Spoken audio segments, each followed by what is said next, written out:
fuss about having a baby. You know it ain't mine, cause I ain't been around lately. And the last time I was here, I just watched TV while you sat and leveled up in front of your PC. Maybe it's the child of that love you can see. Oh, you thought I didn't know? I is the high priestess of Shelly, and she divulged to me some serious shit. Like you've been fucking around, and you a serious bitch. So take your bullshit, and you can keep it online. Because I finally found a woman who can give me some time. She's up for knocking the boot, and for some Metroid Prime. So excuse me as I summon you, a boot to the sideline. Bye. OMG. I seriously lulled on that one. Yeah, life can be funny sometimes. You know what I'm saying? Good, cause I have no fucking clue. Whatever. Fuck that shit.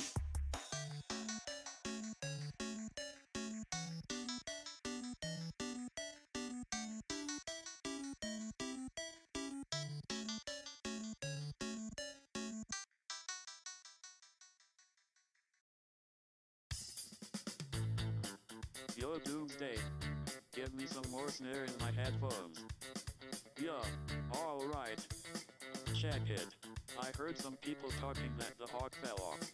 Well, listen up, class is now in session.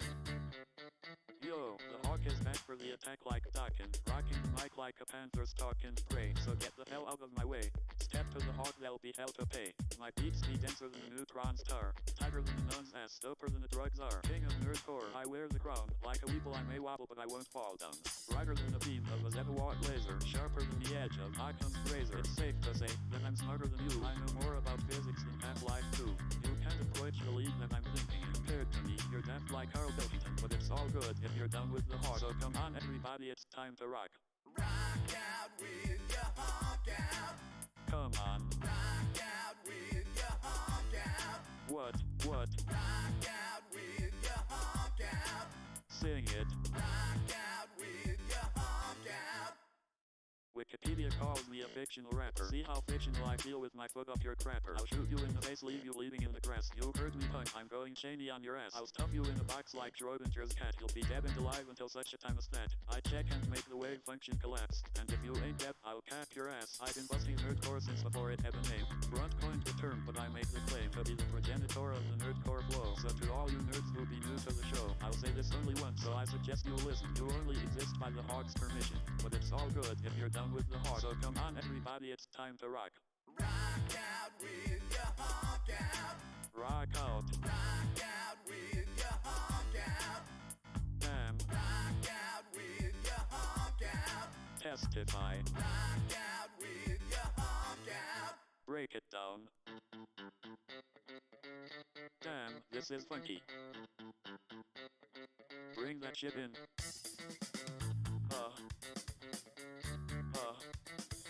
Rock out with your hawk out. Here we go. When I say hawk, you say rock, hawk, hawk. When I say hawk out, you say rock out, hawk out, hawk out. When I say hawk, you say rock, hawk, hawk. When I say hawk out, you say rock out, hawk out, hawk out. Rock out with your hawk out. Rock out with your hawk out. Rock out with your hawk out. Rock out with your hawk out. The ladies love the hawk and the hawk loves the neck. I got a 20-foot pole and a 10-pound sack. Hell, I got more chicks than the colonel got chick. I got to agree that it's finger licking. See what I did? That's a double entendre. A bit misogynistic, but the ladies forgive the hawk for his failings. Who they may be, cause the hawk loves the ladies and the ladies love me. Rock out with your hawk out. Yeah. Rock out with your hawk out. Yeah. Rock out with your hawk out. Nerdcore bitch. Rock out with your hawk out. One more time. Rock out with your hawk out. Rock out with your hawk out. Rock out with your hawk out. Whip that puppy out and rock the fuck out. Out with your hawk out. Don't be afraid to get some mashed potatoes on that motherfucker. Peace out. Rock out with your hawk out. Good morning, everybody. It's morning. I'm chewing on a slice of bacon. Doggo smells that bacon. She wants to get up on this lap. But not till I'm done with breakfast. We're gonna do subday a little later on this afternoon, but I've been itching to get back to some more Dargan quest. To quest them Dargans. Also, yo, bacon's real good. Bacon is like my favorite thing ever. I know it's a fucking meme, I don't care. Okay, we're on the Fortress of Fear, and this seems to be like a pretty crazy difficulty spike. So we'll see what we can do. Bink and his band of brave companions finally arrive at the Fortress of Fear to do battle with the Lord of Shadows. Though the spectral Buongiorno. DiGiorno Burritos. Thank you for the 5 months. Though the spectral sentinel Indignus attempts to bar their path, he is no match for their combined might, and the party makes short work of him before making their way inside.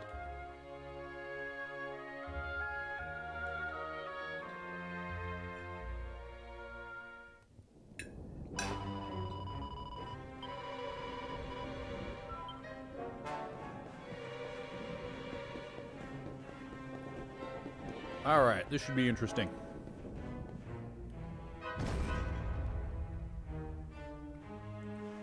Let's see how hard we die in here.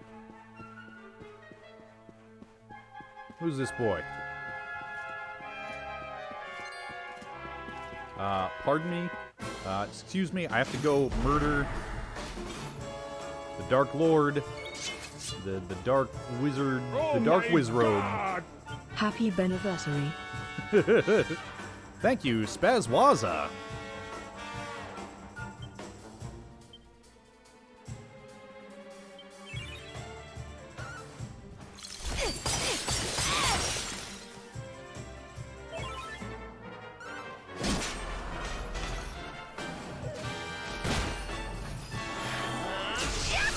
Oh, look who's got a pep in his step.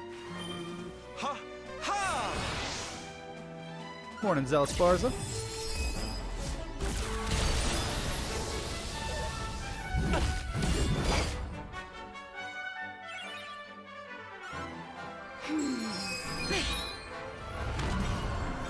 Oh, get wrecked. Well, that was easy. Ho ho! I'm fitter than ever! Alright, let's see here. That's right, didn't want dual wielding. Yeah, I think I'm just boosting agilities and yeah, get this last charm bonus. And then yeah, I guess I can go knives. Why not? Why not?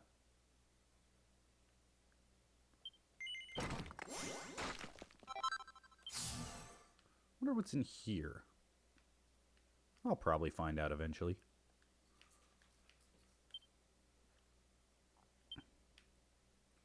Alright.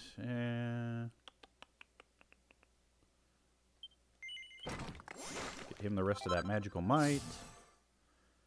So yeah, somebody was telling me that the Crackle and Kazamel, which are in some of these hidden panels, might be the way to go. I suppose I might as well aim for this one, because what else am I doing with his skill points at this point?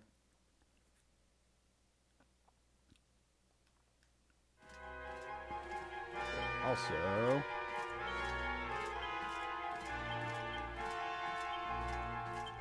go.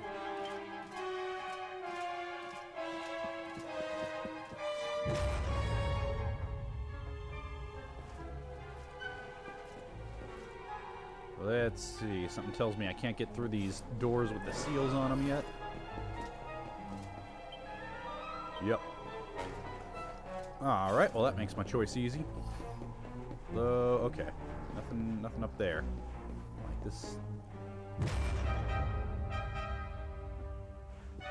Hello. The fuck are you?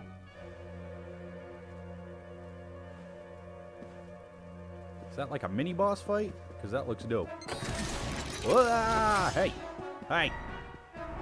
You! Just trying to get this chest. Getting all up in my way. Ooh, 3 spatters of molten globules. Alright, anything over here? This looks like a dead end. Okay. Alright. Let's fight the Mecha Dargon, I guess.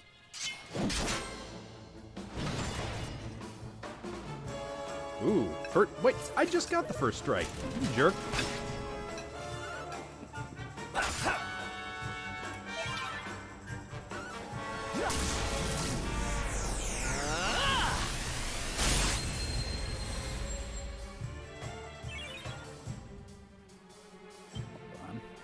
Swap Eric to following orders so I can get my steel on.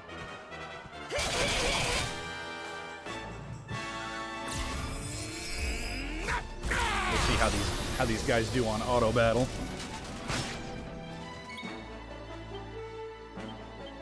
Oh yeah, okay. He looked like a mini boss, but I guess not.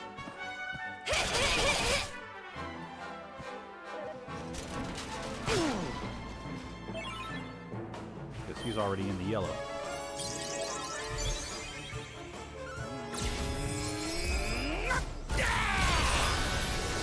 Okay, yeah, that wasn't bad. Another one bites the dust.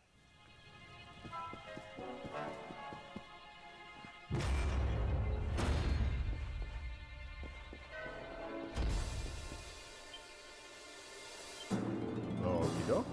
Anything back here? Nope.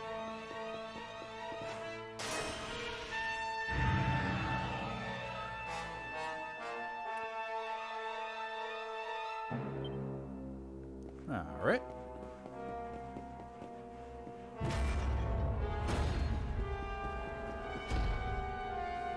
Let's see, okay.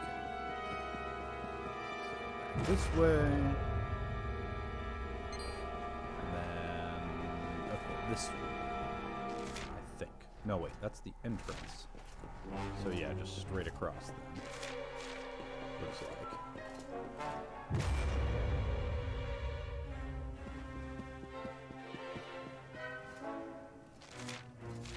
Let's try this way first. Yep, I'm seeing a chest over there.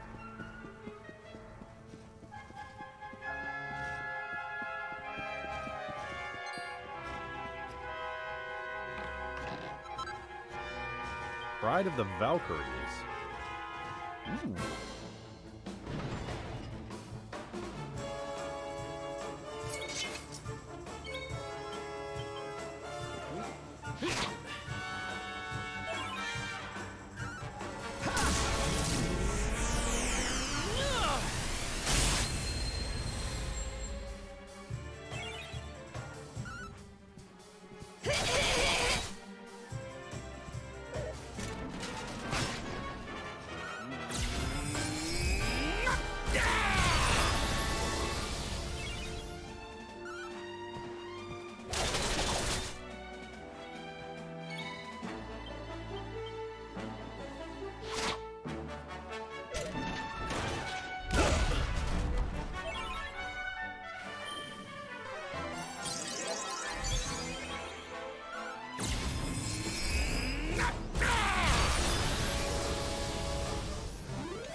Alright.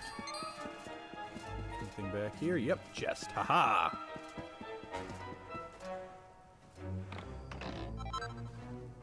Liquid metal jacket. Alright.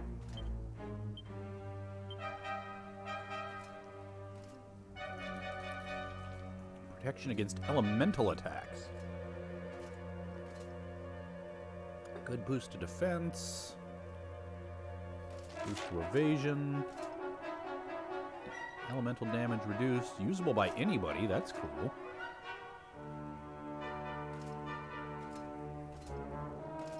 Yeah, chat's quiet today. I'm quiet today too, but it's early. My coffee hasn't kicked in yet. Also.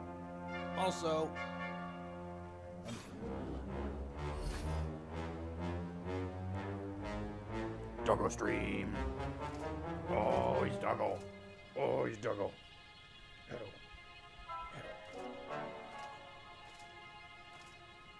Doggo time. Oh, yes. Oh, yes. Oh, yes. Oh, yes, I know. Oh, yes, I know. Oh, yes, I know. Oh, Doggo time.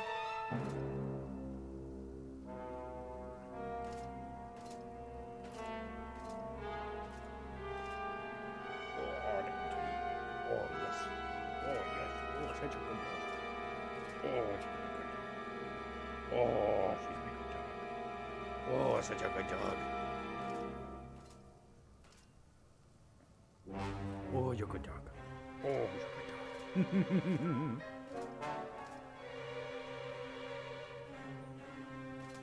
Okay. Oh. Down we go, little dog. Oh, okay. There we go.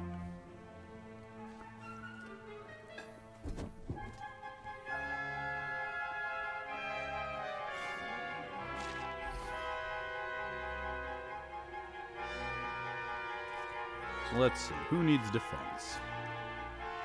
Rab does, but...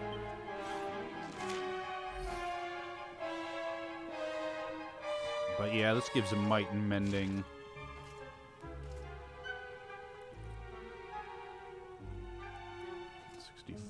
Wow, actually, Bink needs it the most, huh? We are the North Side, eh? Doing it our own way. We're gonna live forever where it's cold and gray. Hey Ben, I just want to say that you are an incredible person and have been amazing to watch and learn from you just in general. Keep being awesome. Thank you so much, Bearded Bastard. Bearded Bastard with the 7 months of support. Appreciate it, my dude.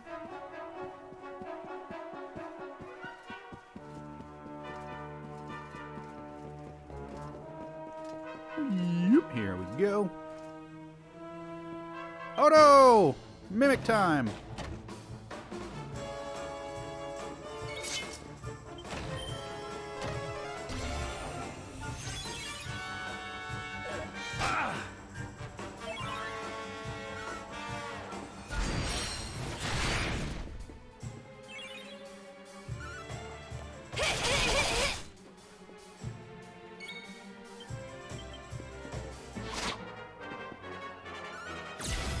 Treasure chest has no treasure.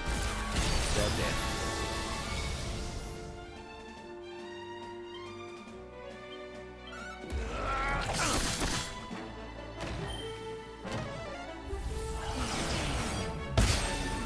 Ooh, youch.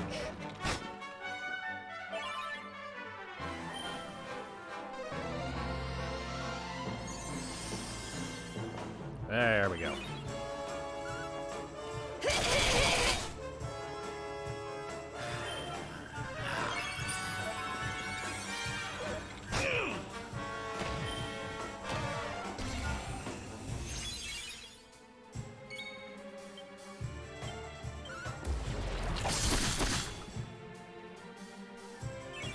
The revive spell is indeed called Zing.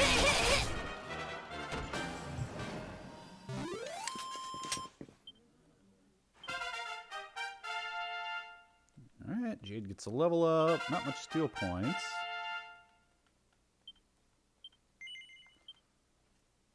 Let's see. Of course, I don't even know what I'm getting with her. Oh, okay, yeah. Probably this agility next.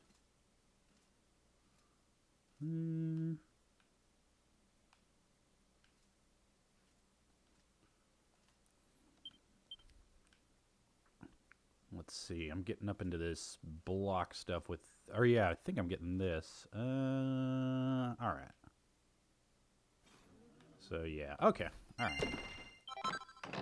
Hey, Seed of Skill.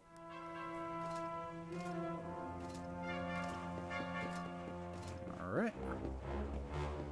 Up to level 2.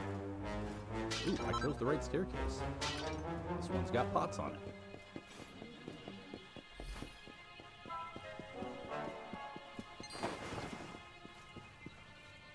Let's see here. Level 2 exterior. Interesting. Yeah, let's head this way first. These guys are just doing their thing, just summoning that king slime. It's fine, don't worry about it. Oh, look at these sleepy boys. No, no, don't get up on my account.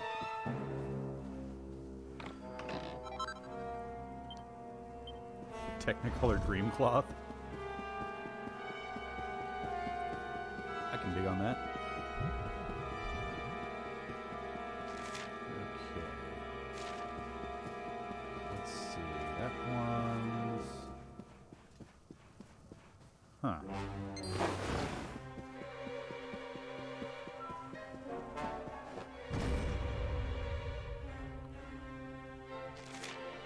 Okay, so this is just a little balcony area. Aha! With a chest! Chrono Crystal.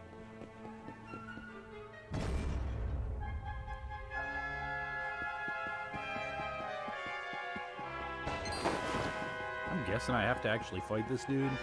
The way his position makes it look like yes.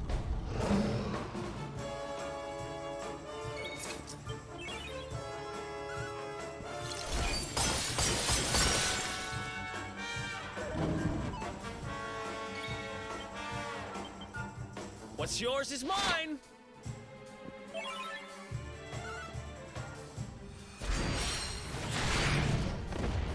Get wrecked!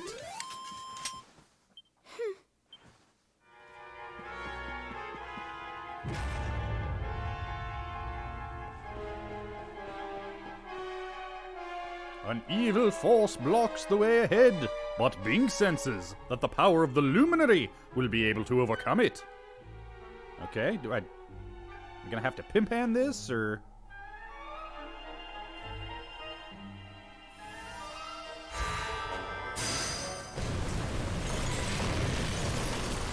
Aha, okay. Yeah, this is the room I was in earlier, so now I can get back here by... Yeah. Actually, you know what? Yeah, let's go ahead and head down. Because that just opened up a shortcut, so we'll head down, get a refill, and save our game.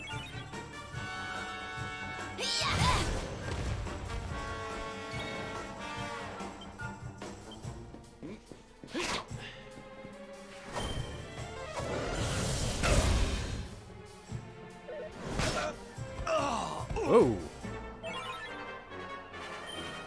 The fuck?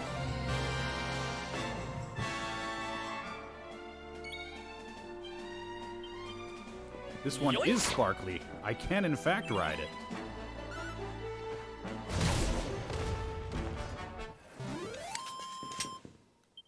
Ha!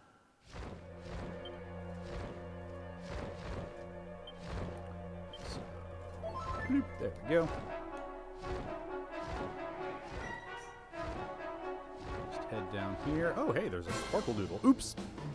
I didn't mean to jump on this guy's head, but okay, fuck it. Yoink! Zombie man.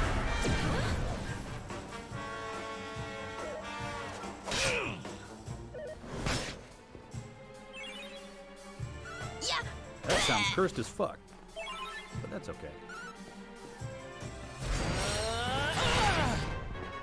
Sometimes you can uncurse these things, and then they're real good.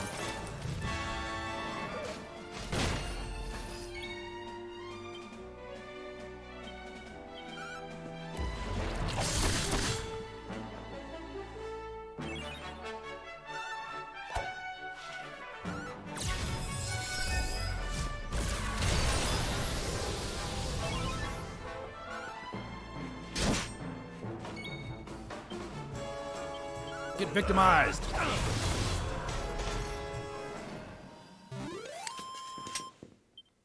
Who else want? let's see. Entrance is this way.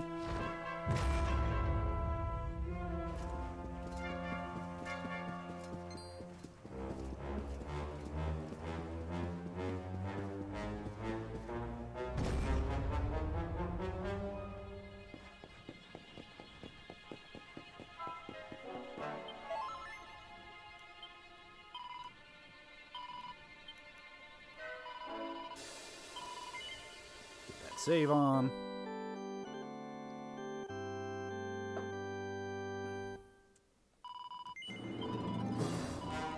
Yeah, early stream today, Beastmaster. I wanted to get some Dargon Quest in while I ate my breakfast. I'll stream for a little while, and I'm gonna take a break, take Doggo out to the dog park, get my stretches in, eat my lunch, and then come back and do the special subday stream later on this afternoon. That's the plan for today. Okay, so that's okay. So I need the sparkly boy again. It's right. Too stunned to move. Boom! Get wrecked. Ha! Eat.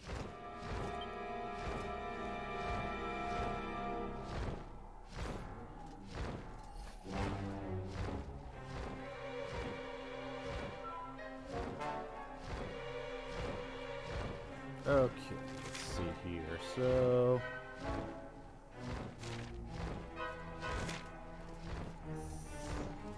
okay, so yeah, I need to go this way.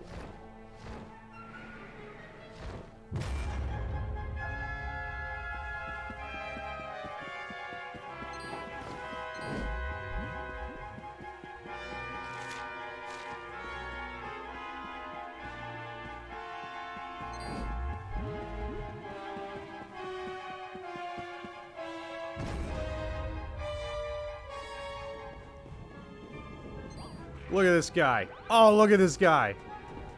No, I gotta fight this guy. Yeah! I know I'm all about not going out of my way to fight dudes, but I gotta fight this hula hoop guy.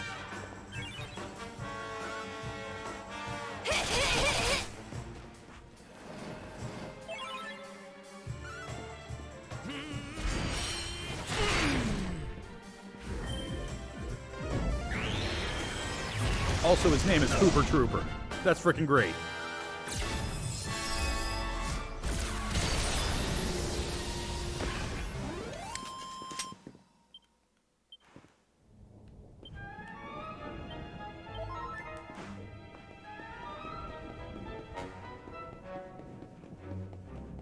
Head up this way.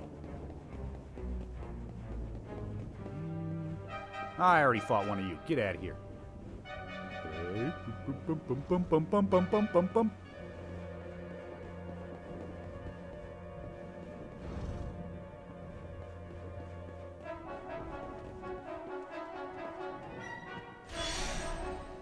Zippy zaps.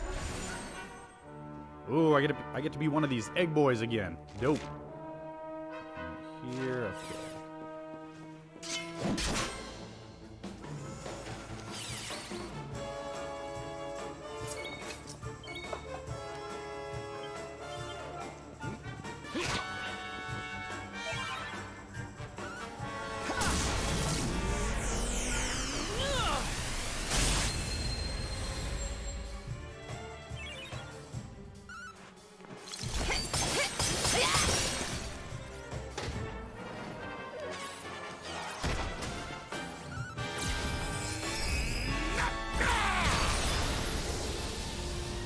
Is this a metal slime farming spot? So say it's Beastmaster. What's yours is mine.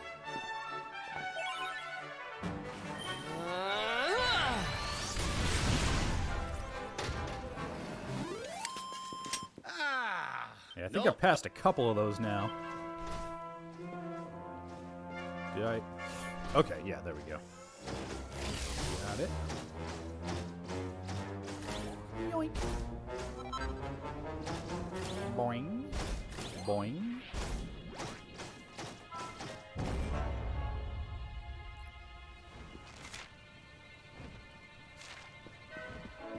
Is that like a centaur wyvern? What the fuck are you? No, seriously, what the fuck are you? Oh, look at his dumb face! Ah, I gotta fight this guy. I gotta. Look at his dumb face. I love it.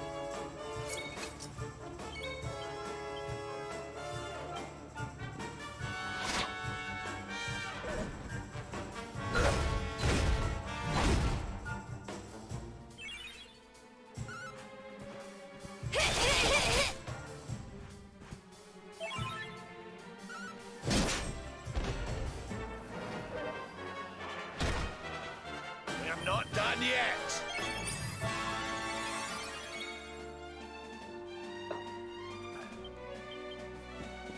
Yoink! Got Charizard plus Zeus.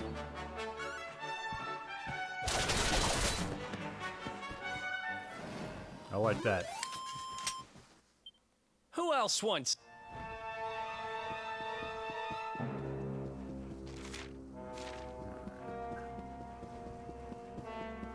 I already fought one of you. Get out of here.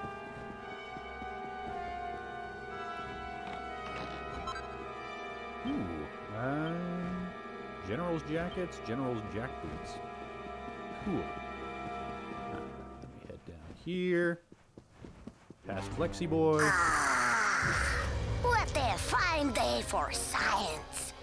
Morning, Papa Ben. Waiting to go file my taxes. Figured I would stop by for a bit. How is the after TFS going? Anything to look out for? Thank you, JNNP. Yeah, mostly a lot of writing right now. Let's see. So level below would be down. Okay, so yeah, I can go all the way down now. That's cool. Yeah, I think I'm gonna. So that's cool. This central area.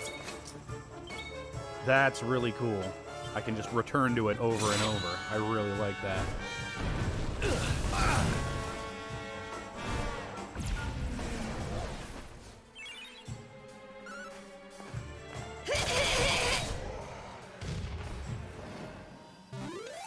Yeah, one thing that I talked about yesterday was I did sort of a live reading of a draft yesterday for Twitch, and I really like that. The audience seemed to like that. I want to do more like that. Yeah, reading your writing out loud to see if it scans. Turns out, good exercise for a writer.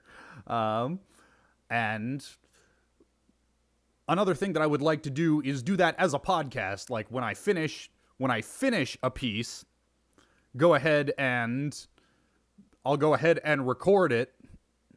And people who like who like reading without the reading part, I can read to them. So yeah, that's something that I'm working on. Stuff like that.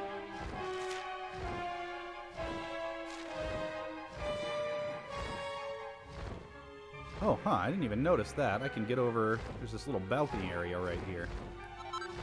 Platinum ore. Nice. Is there anything over on this other balcony? Doesn't look like it. Are there balcony areas like that up here? Ooh, there are. Okay. Let's see. Oops, there we go. What a fine day for science. Just remembered I got paid, so here's some bits. Aw, thank you so much, Beastmaster.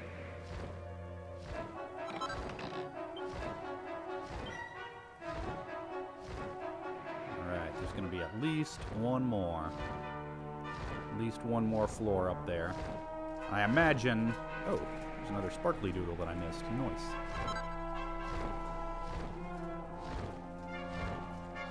Man, I'm missing all the sparkly... Oh, you know what? They probably fell down from the ceiling. That's probably what that is.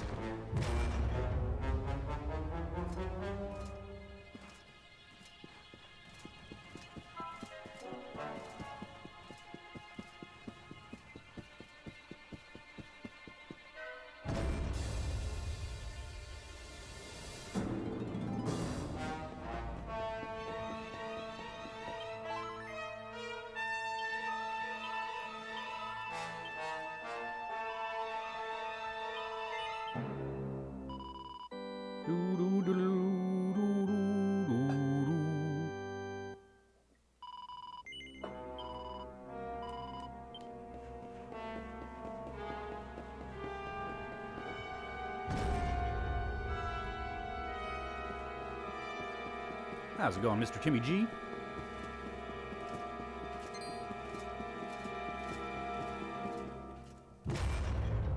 But What a fine day for science. Just know your following is visually entertained to keep that in mind, and I'm sure you will figure it out. yeah, but as far as personal, thank you, by the way. Thank you for the other 500 bits there. But yeah, I'm also looking at moving. There's not much left in Dallas for me anymore. Other than the lovely Zella Sparza, of course. But we talked about that, and I like her a lot, but she is not a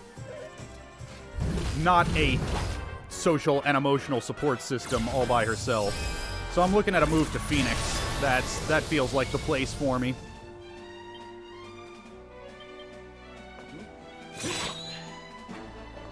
More zombie mail. Yeah, exactly. I moved here for Team 4-star.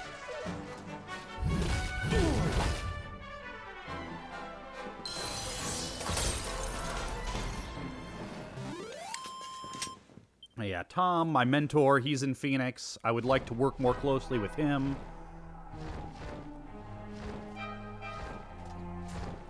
And, of course, my family and all my oldest friends are in Tucson. And that's only an hour and a half, 2 hours away from Phoenix. Whereas Phoenix is a bigger job market, bigger.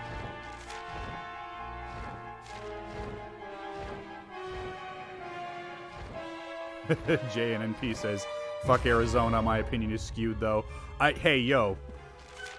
I want to go back to Arizona for the people. I hate the godforsaken desert, but oh well. Huh. Oh, do I have to ride one of those boys? Can I get over there to ride? Oh, is he going to come over here? Okay, awesome. Awesome. Yeah, I lived in Arizona for more than 10 years. I can handle it. It is not where, like, if I could take all of the people from Arizona.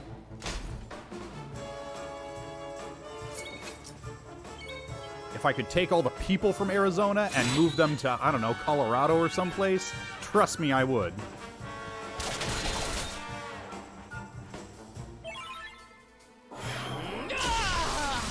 Oh, who got the peppy step?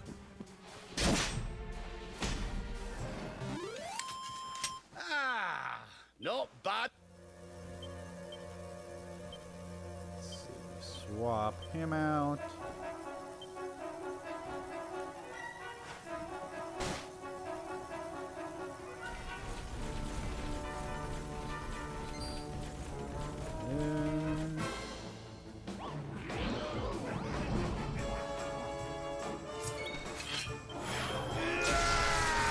Speaking of peppy steps.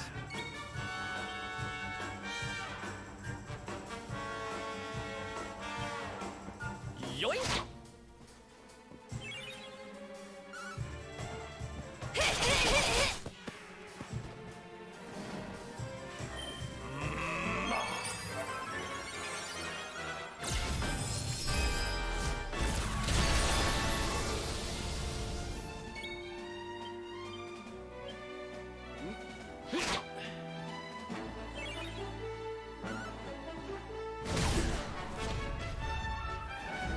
Yeah, it's something else Zella Sparza and I have talked about. Just because this is goodbye for now doesn't mean it's goodbye forever. I want you to come visit me in Phoenix. I want to come visit you in Dallas.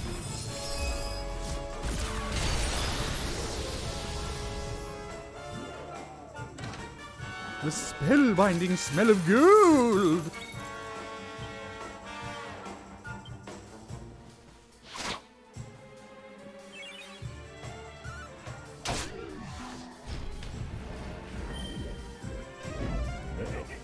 Ha-ha!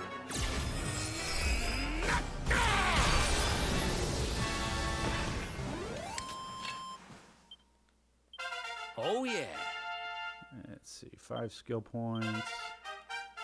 Ooh, Serena. Serena just cranking in the skill points. Ooh, and she got Kazing. Nice. Let's see, I doubt I can get anything good with Eric with just 5. What do I even want to do with him next? I could get the rest of his... I mean, Sleeper Hit and Persecutor might be useful for enemies that are resistant against poison, but... instant kill usually sucks. Ooh, increased chance of stealing. Yeah, I probably want that. Agility wouldn't hurt. Probably don't need dodgy character. I could go into swords with him. People say swords can be good. Oh, wait, Guile. Oh, yeah, I can... Okay. Dodge chance. Critical claim. Alright. Yeah, I probably want Sticky Fingers next. Alright. Alright, yeah, boosting her resistance would probably be good, and then after that I can start going into either... I could either get Snap Crackle Poof back,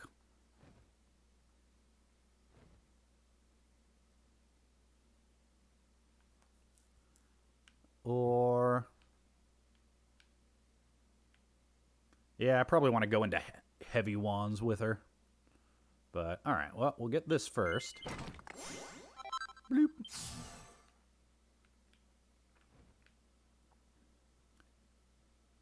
I could do Spooky Aura. I mean, not right now.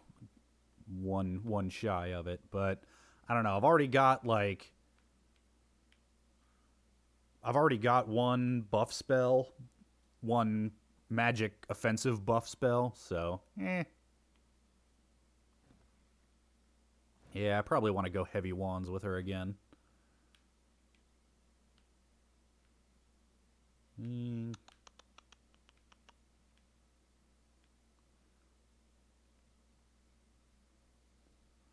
Anti-magic wouldn't be half bad. Yeah, really, I think I just want a beeline for this last Magical Might upgrade, because why not?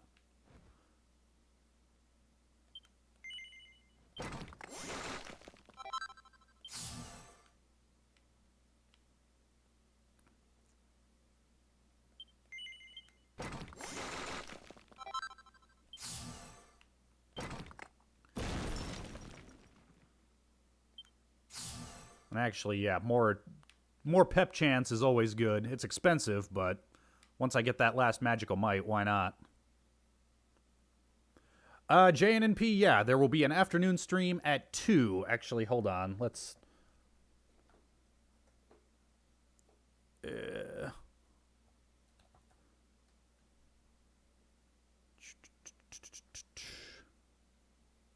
me just edit this command.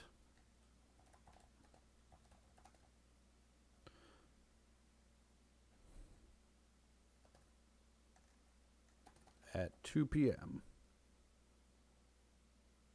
There we go. Forgot to add the time to that. And let me just throw that on a timer so that it reminds people every now and again.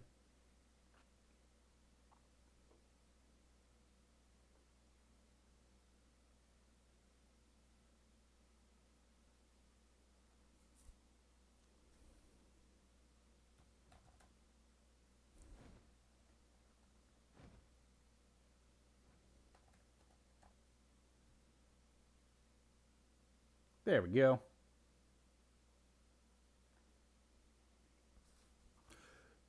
Oh, I always do sub day. Like, if I say I'm going to do a sub day, I'm going to do a sub day. It's just, like, that's what I did last time. Even if we didn't reach the goal, there would be a sub day stream. Just however far we get towards the goal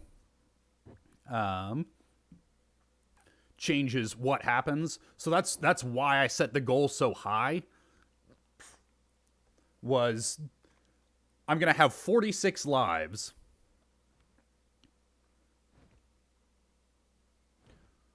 I'm going to have 46 lives to play with for this Mario Maker thing. Also, is this... Oh, okay, yeah, I got to go this way. That's fine.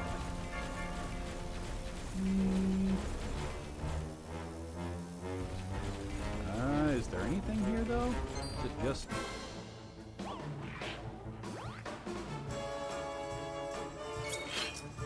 Oh, hold on. Forgot to swap Eric from the lineup for peppy step purposes. There we go.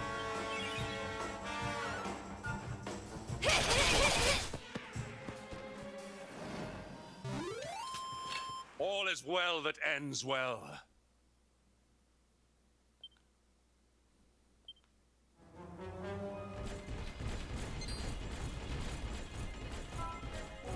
Huh, yeah, this is just a dead end, isn't it? Alright. Whatevs.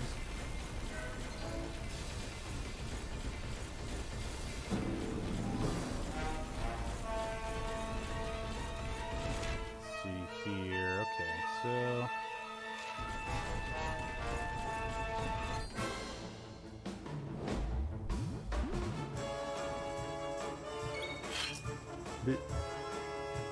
JNNP, are you talking about the crowd control stream?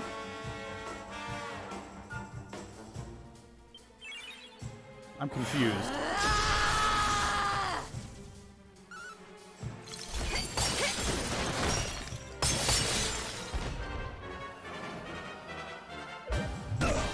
Yeah, I feel like we're talking about two different things, like we're talking past each other. Oh, okay. I was talking about... Don't worry, I'm here to help. Yeah, I am planning on doing another crowd control stream sometime. Just not today, because today I'm doing this Mario Maker thing.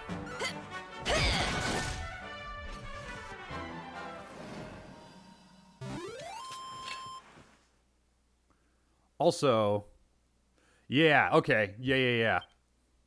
Yeah, I want to do another one of those, because that was dumb fun.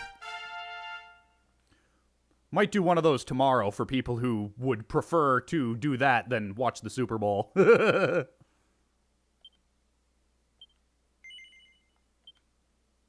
Okay, Bink got some points. What am I doing with Bink here? Oh, right, Omni Heal. Ooh, only need 2 more for Omni Heal. I might just use some skill seeds.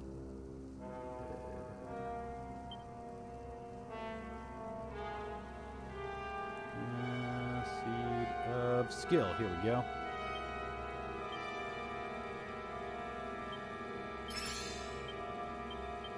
I'm only 2 away.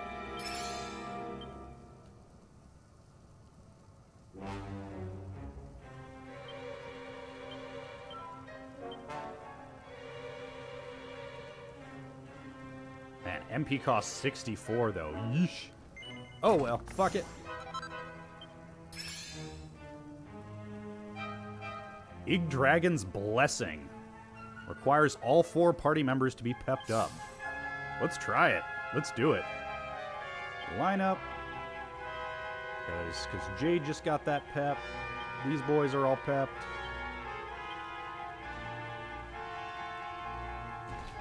Let's get pepped.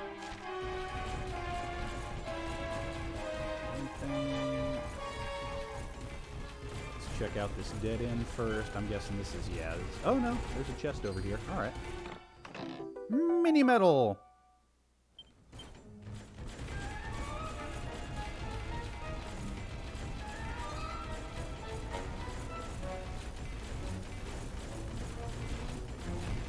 Let's get blessed. Tactics. Everyone. Orders. Firm. Fight. Makes the party almost invincible for a few turns. Let's see it. Let's do it.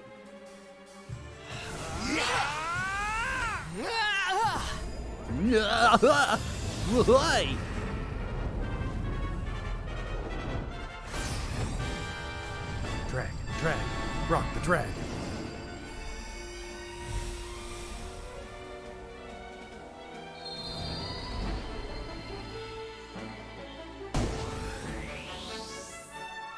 Man, just straight up immune to shit. That's dope. His name is Jerkules? That's amazing.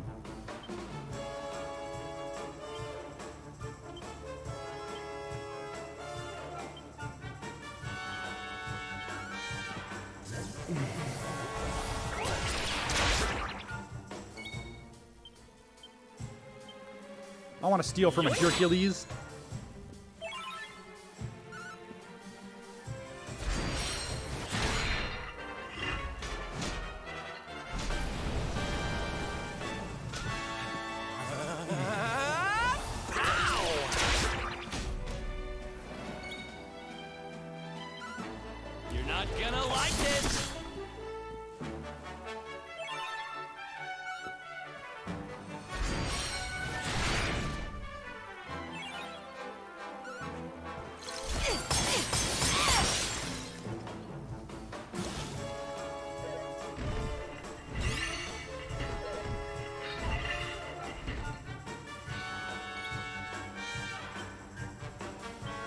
Get victimized!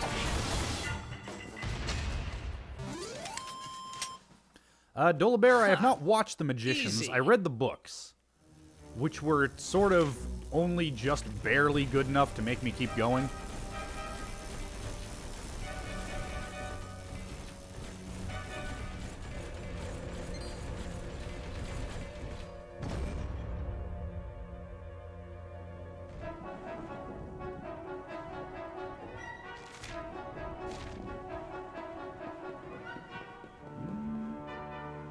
Huh.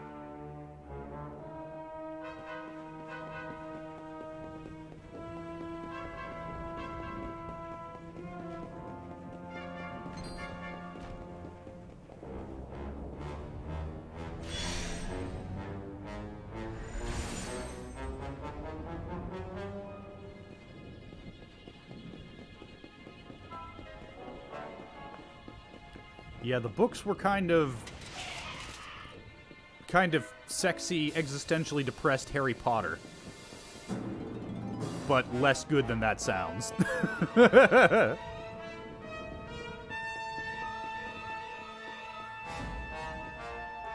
Huh, so I can just, like, hop down to lower levels, it seems like. And it sounds like people are saying good things about the show, so... Ooh! What a fine boy. day for science.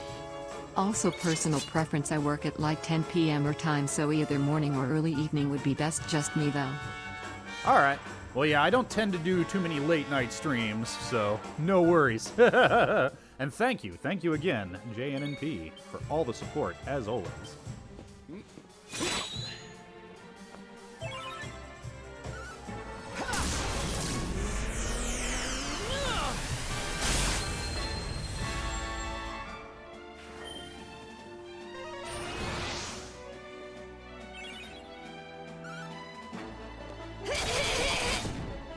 Yeah, get thrusted. Victory!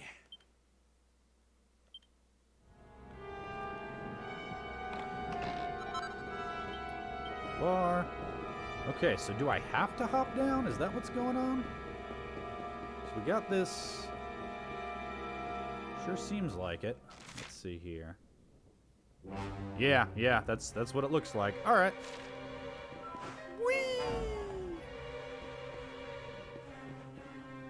I thought this was like an opportunity to backtrack, but no, it looks like this is a new area. Okay, cool.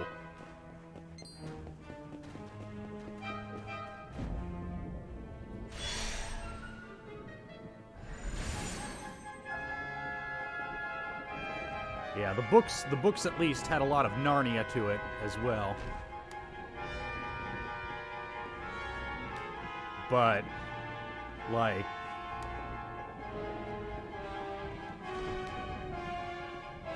stupid edgelord Narnia. Like, I get it. Oh, you're the darker, edgier version. This isn't your granddad's Narnia. But, like, really over the top.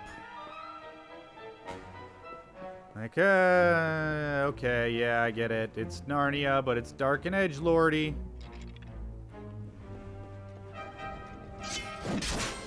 Yeah, try hard. That's the word I'm looking for.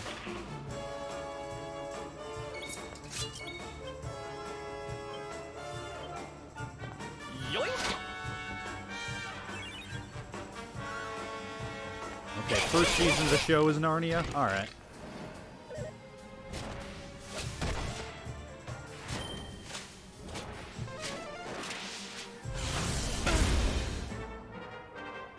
I think you like this one!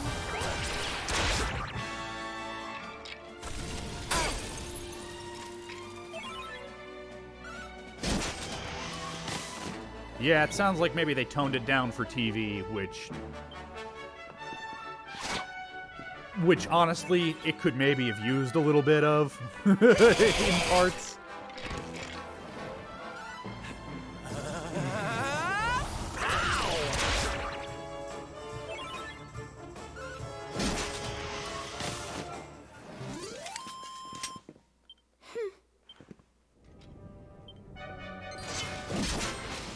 Get away from my steed!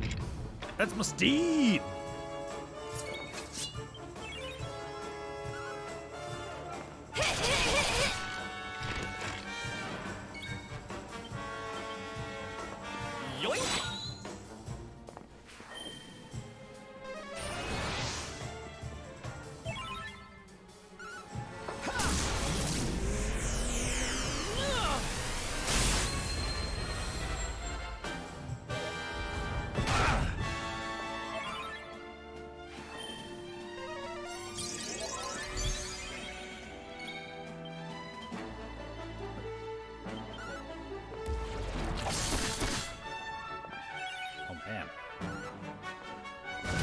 Not feeling that.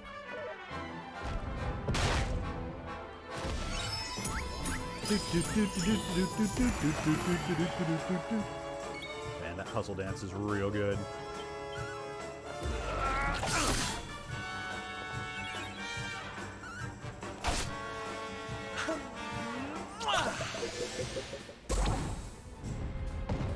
Yeah, I need to file my taxes, but Who else wants? Twitch is running late on getting 1099s out.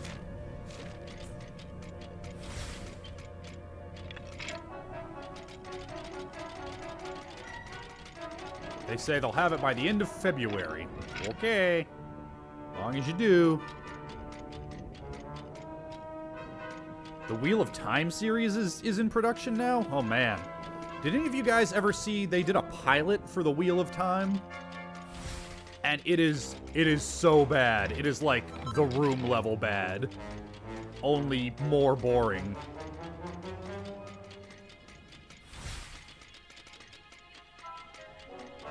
Okay. Is there a... Yeah, here we go.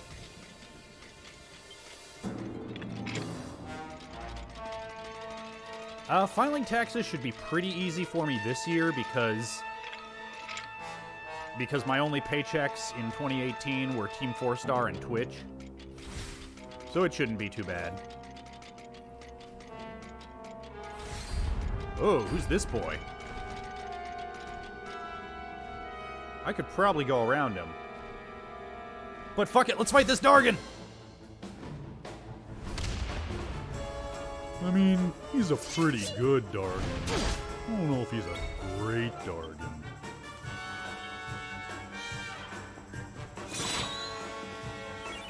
Got you hide!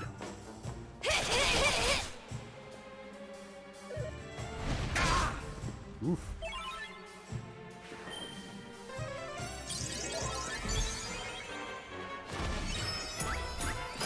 And this is the problem with auto battle. Was there really a point to Bink using heal there? Not really. But oh well. Not gonna like this.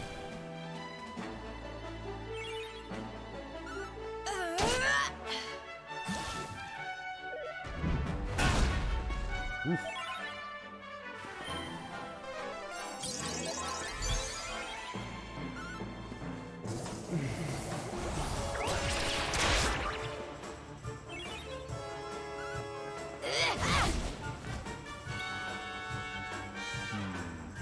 Yeah, let's go ahead and do divide here.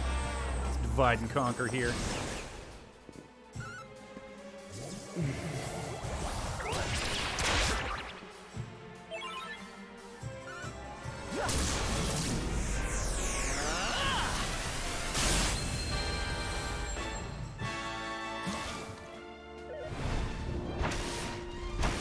Oof. Get victimized! Like this. Yeah, get wrecked!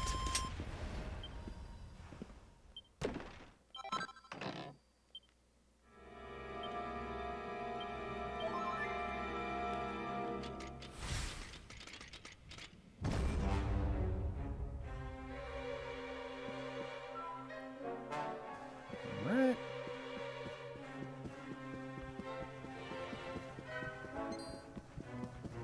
Whoa, look at this boy. Let's see. Can I get to a...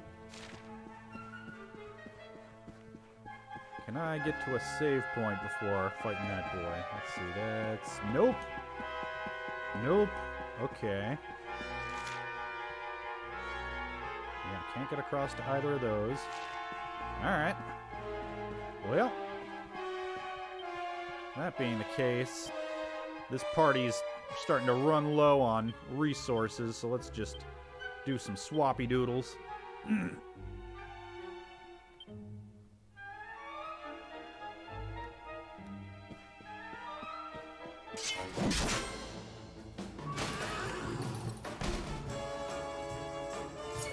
Alright.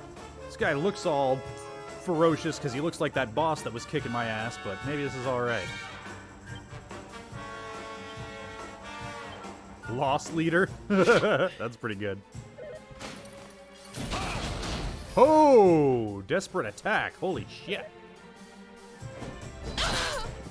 Oof, okay. Don't worry, I'm here to help. All right, well, yeah, maybe... Ooh, nice. Double dip.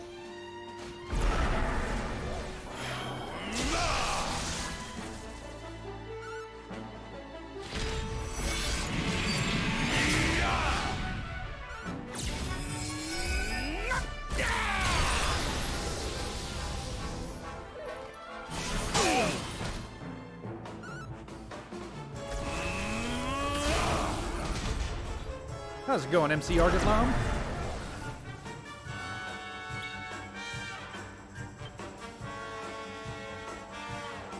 What's yours is mine. Oof.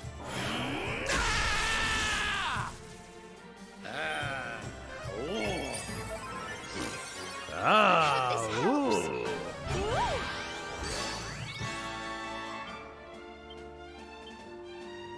Yoink.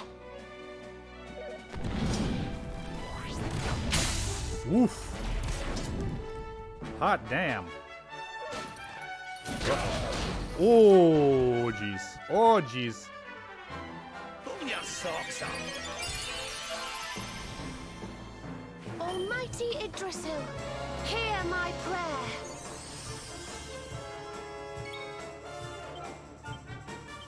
Give me your stuff. I need your stuff.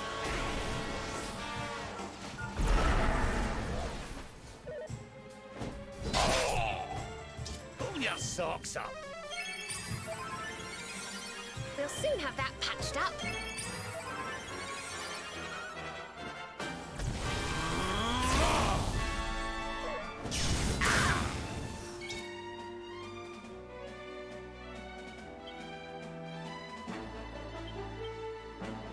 Yoink.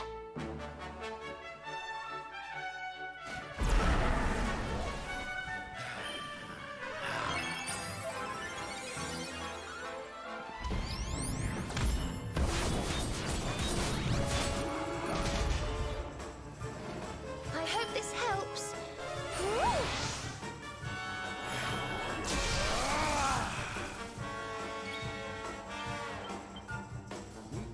Where I'm gonna steal your stuff. Don't worry, I'm here to help.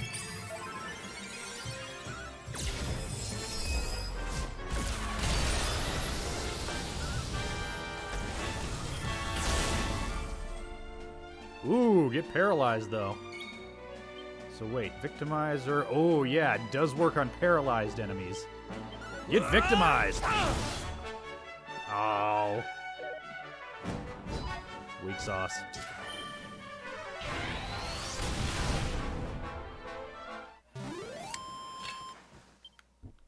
Diligence is its own reward.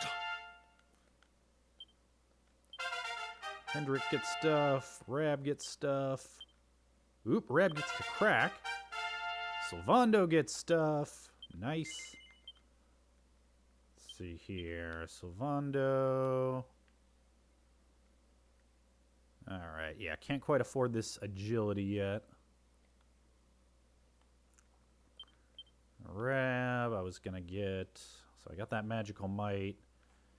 Yeah, let's... Okay. Let's find on Rab. Hold on. Find Rab's,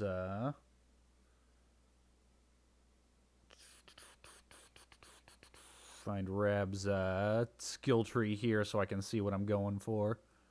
If I can find it in my history. I really need to just... I don't need to keep this frickin' tab open. I keep screwing up and closing it, and then I have to find it again. Nope, nope, nope. Scrolling through history. Porn, porn, more porn. Porn. Writing, porn. Randomizer, porn. TV tropes, porn. Nightbot, porn.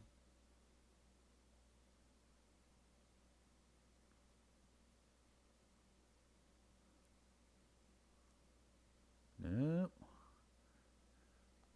Twitch dashboard, porn. More writing, porn.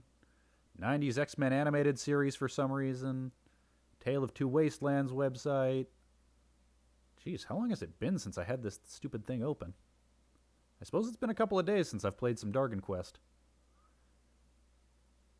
Bank website, porn. Speedruns live, porn.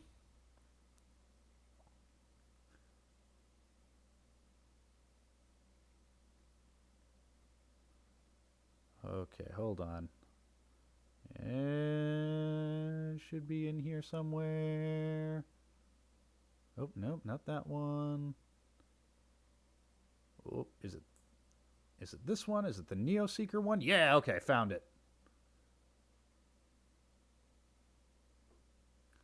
Okay, yeah, let's just move that over where I might not close it. Okay. All right, so Crackle is the lower right one of those three hidden ones. All right.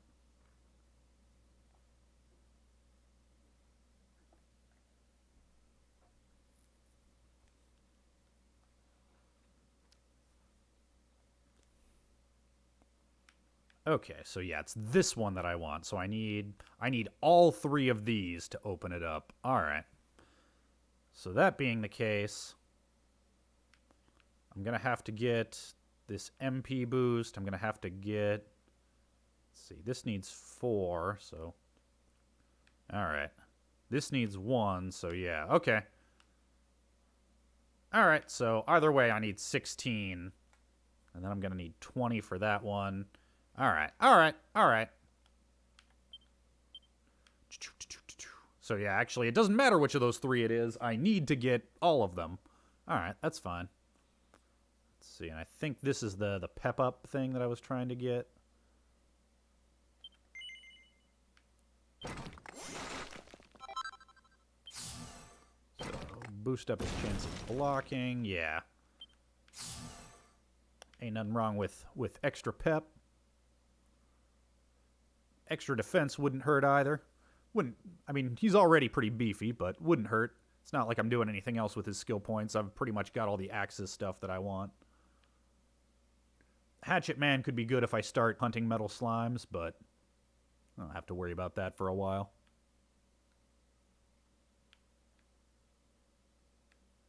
Alright. Alright, so let's swap out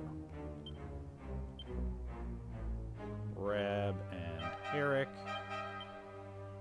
Actually, let's pop in Jade instead of... Yeah, actually, Syl's fine. There we go.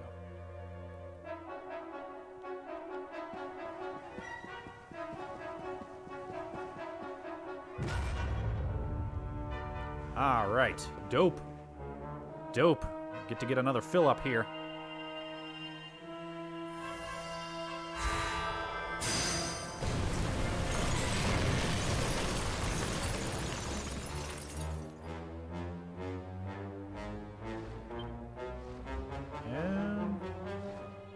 There he is. About to say, needed one with sparklies.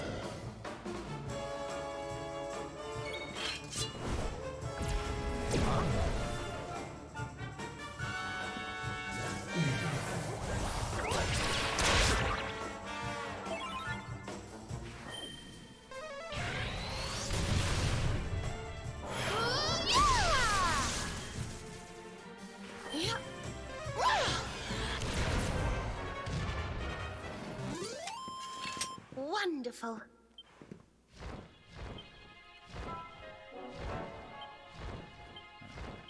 Oops. Swap out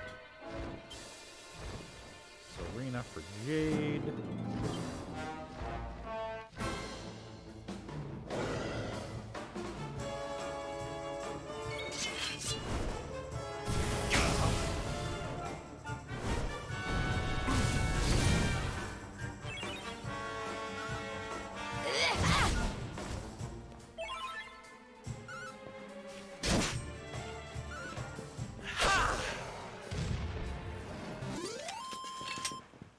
Victory!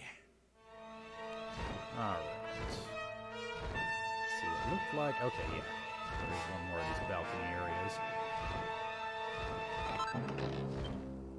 Alright. Alright, and this is the top level. Cool.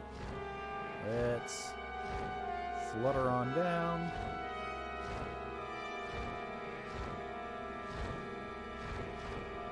Oh yeah, all kinds of sparkle doodles now. Grab some of this, grab some of this, some of this, some of this, some of this.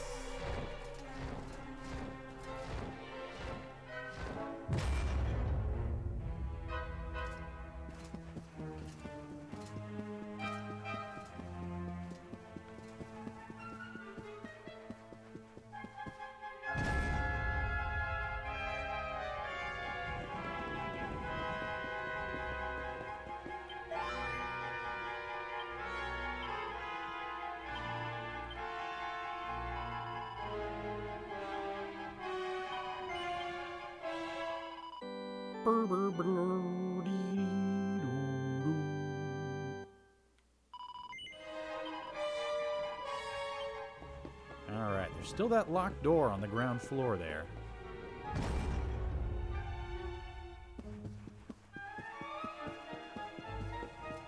If it wasn't for that, I would think this is probably the boss. Through this next door up at the top floor, but we'll see, I guess.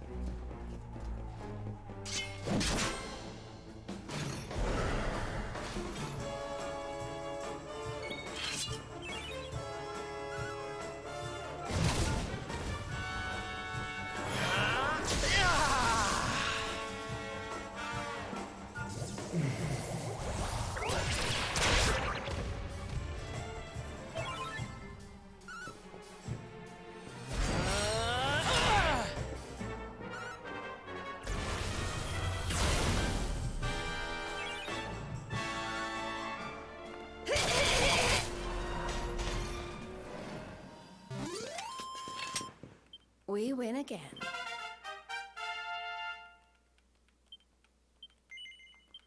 Let's see, what was I doing with Jade? Getting some agility. Yeah, because I wanna see what's in here.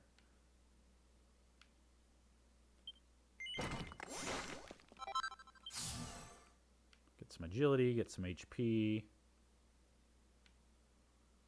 I either want to see what's in here or get Miracle Moon, which... Either one, really. Alright, good enough.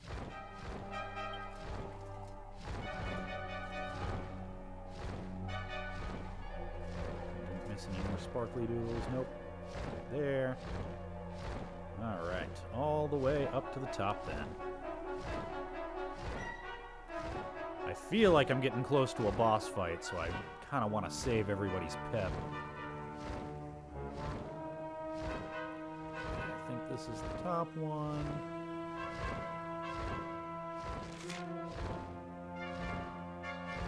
Palace of Malice.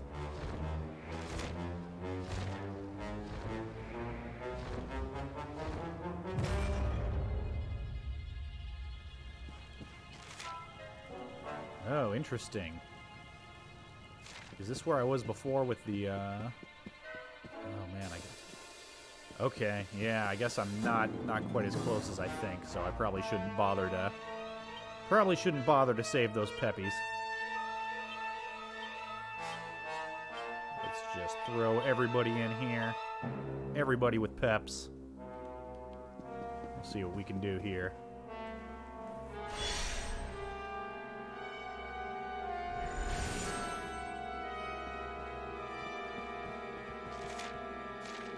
Is it just me, or is Nightbot doing...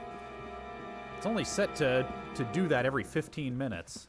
Feels like it's doing it more often than that. Let's see here.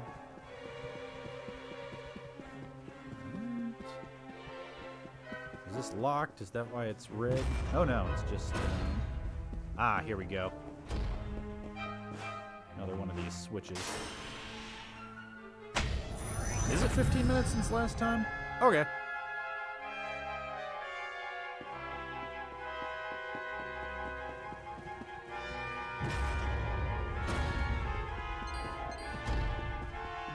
Let's see what's through here. Just a chest. A poker. Looks like a staff to me. Oh, maybe it's a... Hold on. Just look at the equipment bag. Oh, you know what? Might be a spear. Yeah!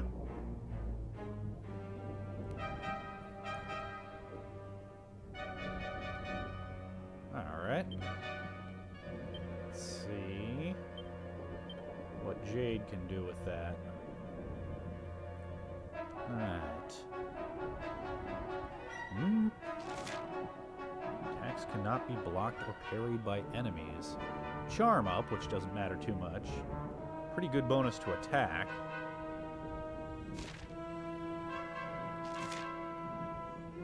Yeah.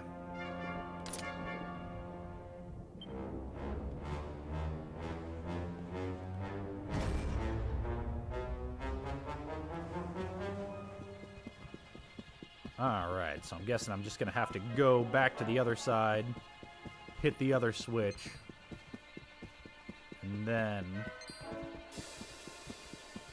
I'll be able to cross.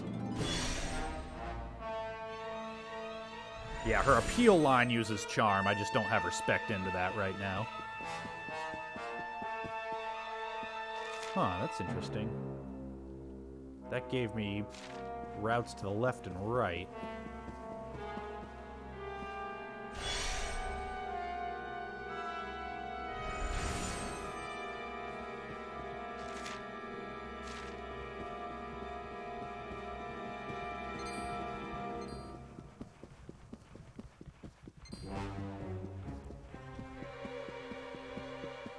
Maybe I should be... Maybe I should be saving everybody's pep.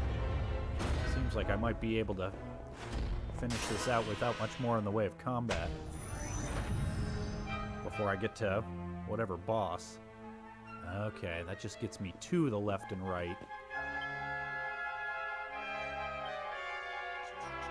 Yeah. Let's swap these guys back in then.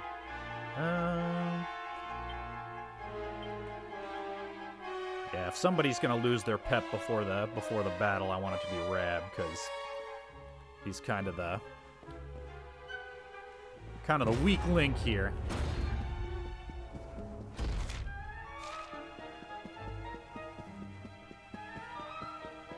Buongiorno, horrible Dargan.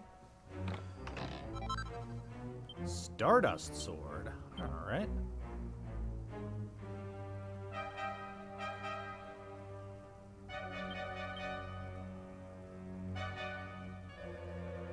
Ooh, attack and charm.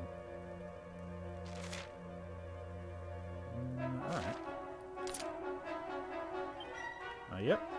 You can use the charm, so that's dope.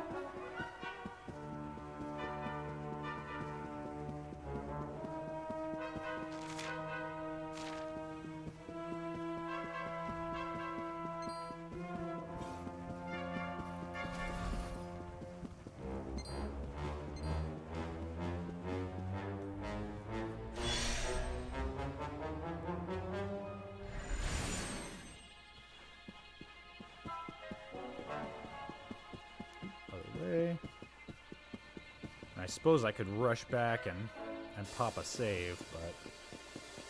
Yeah, we'll see what's over here first. I'm guessing probably another couple of buttons that I gotta mess with before I open the final path there. Yeah, it doesn't look like... I don't suppose I can, like, aggro this boy. Hey, come here, come get me. Nope.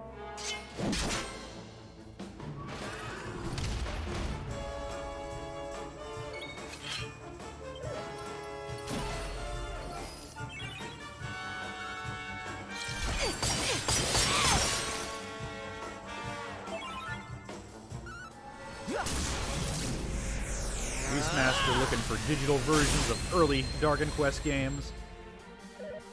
If you have a 3DS, there are DS and 3DS remakes of a lot of the older ones. That seems to be the preferred way to play them, although I've tried to go back, and it's real rough. Anything pre-8 is pretty rough to go back to.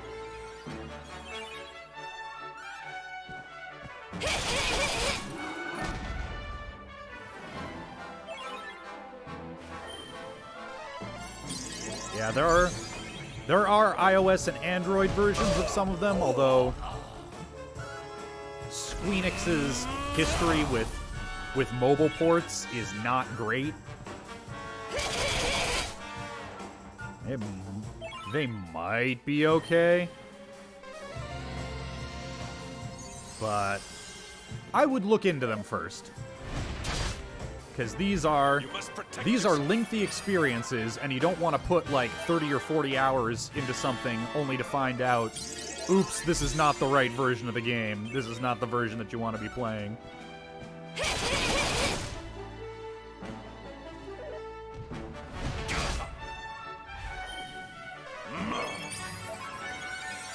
Let the darkness consume you!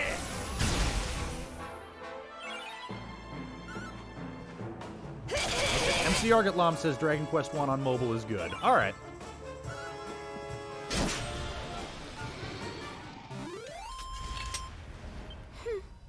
Yeah, no face cam, Shujojo. I don't usually do face cam with Dargon Quest, because honestly, I'm usually eating or messing around or doing something. And I don't necessarily want face cam all the time.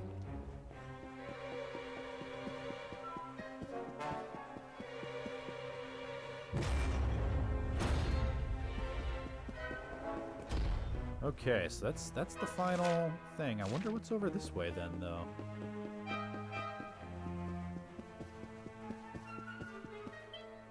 am I doing here? Do some of this.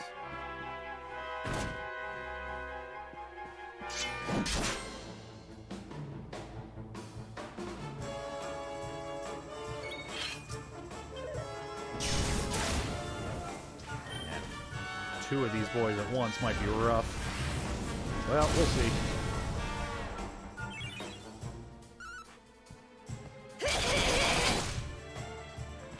Yeah, this feels like the end of Act 2, but I don't know. Who can say?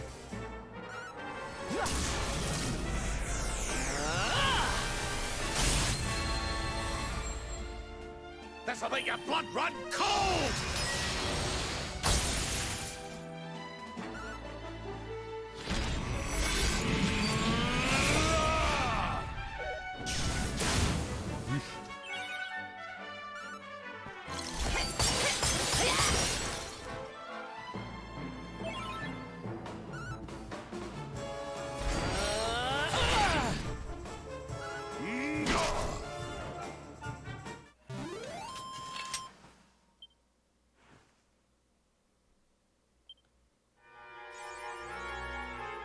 Woo!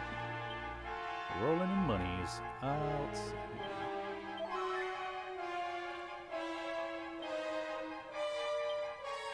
Alright. I'm gonna swap Sylve out, because I'll probably want these three in the next battle. I would like Sylve to be in there too, but that boss battle or whatever. Ah, this probably opens up that. Yeah, this opens that up. Interesting.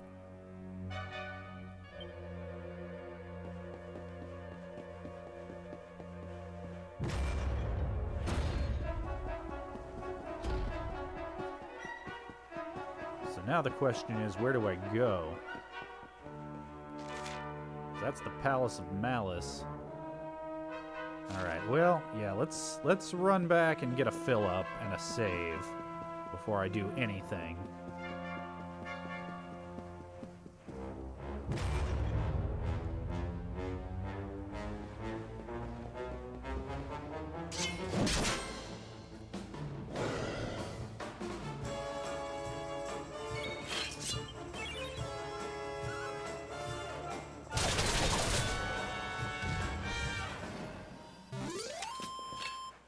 hardcore one for the good guys.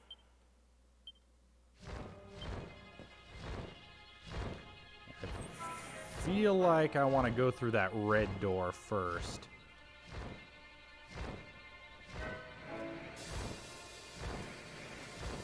The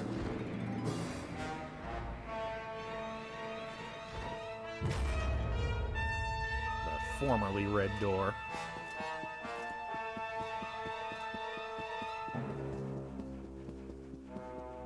Palace of Malice has a name attached to it. That makes it seem like that is the progress the story door.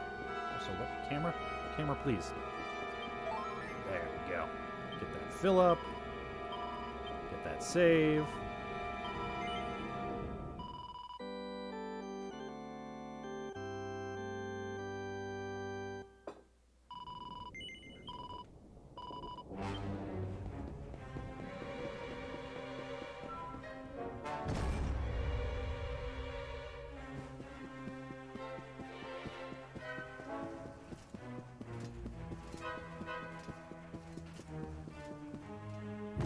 Morning, Zodiac Eclipse. Oh wow. Must have passed that 5-minute threshold and reset all these things. Well, might as well grab them. Nope, nope, nope. Jerks, jerks.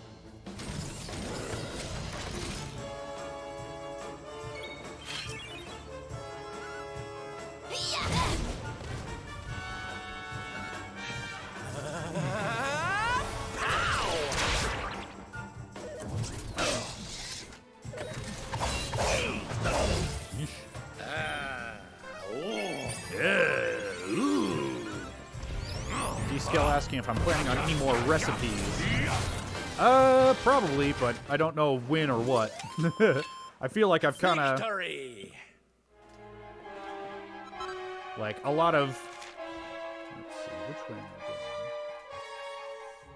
going? Oh, yeah, I think it's just... Yeah, it was just straight across. Yeah, this is just a dead end. Yeah, I feel like most of the other recipes that I do are either too simple to really be called recipes. Meteorite Bracer. Ooh, that's usually a good thing in these games. Bag. Speeding about the place faster than a shooting star. Oh, agility plus 100. Okay. That's what it is. Oh, let's see. Who needs agility?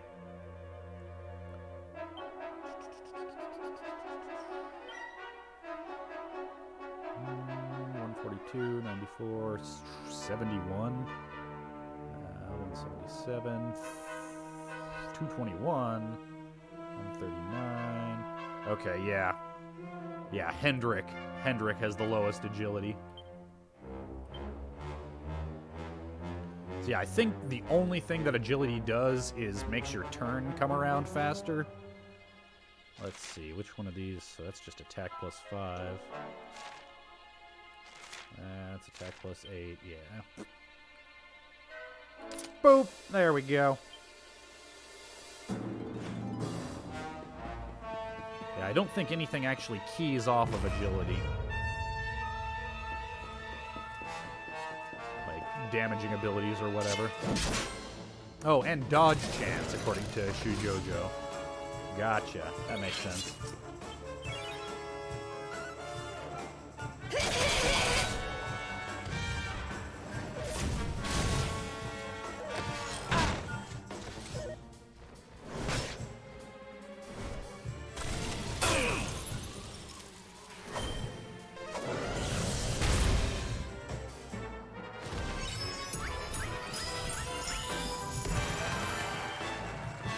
Stealing on Eric keys off of deafness, not agility. So it won't help that.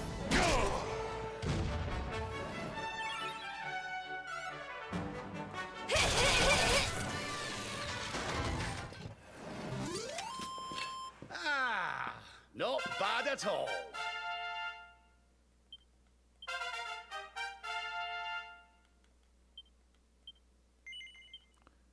Let's see, what am I doing next with Bank? Yeah, can just push more into great swords, I guess, because yeah, I don't need that. Don't need deafness. Don't need zaps. Strength would be fine, but that's a long way to go for strength. Clang. Magical might? Whatever. Yeah, pep up would be fine, but that's, again, a long way to go for it. Yeah, magical might way over there. How about no? Yeah, let's just get into great swords. Can start getting into the Gaiga abilities. Can get this strength here too. Let's see. Frost Fangs, whatever. Big Bango, whatever. I mean, I could just... Might as well get a little extra attack power. It's cheap. Why not?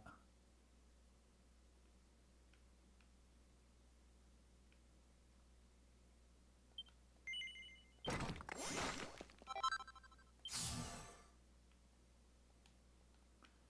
then Eric... just needs 2 more for sticky fingers. Let's use a couple of seeds here.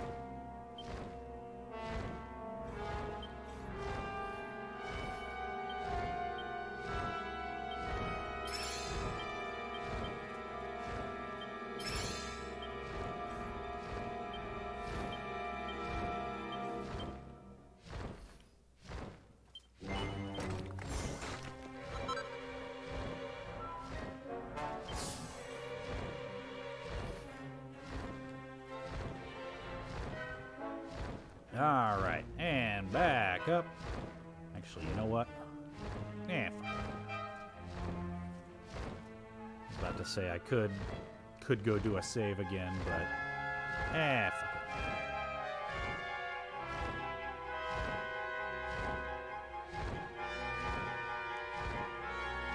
This is the last one.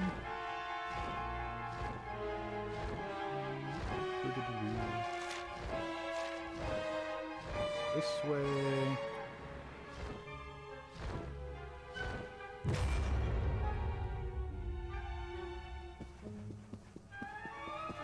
Whoop, whoop, whoop, whoop, whoop, whoop, whoop, whoop.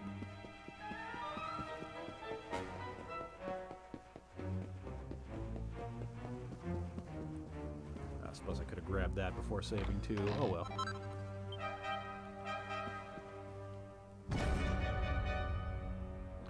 All right.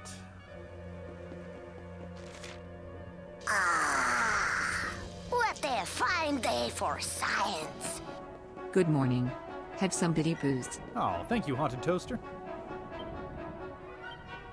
Let's see here. Yeah, let's swap the line up here. Just in case we get into a cutscene that we can't get out of before hitting the boss. Yeah, I'm thinking that 4-person invincibility pep would be good, because that'll let me get buffs cast. Huh? That voice.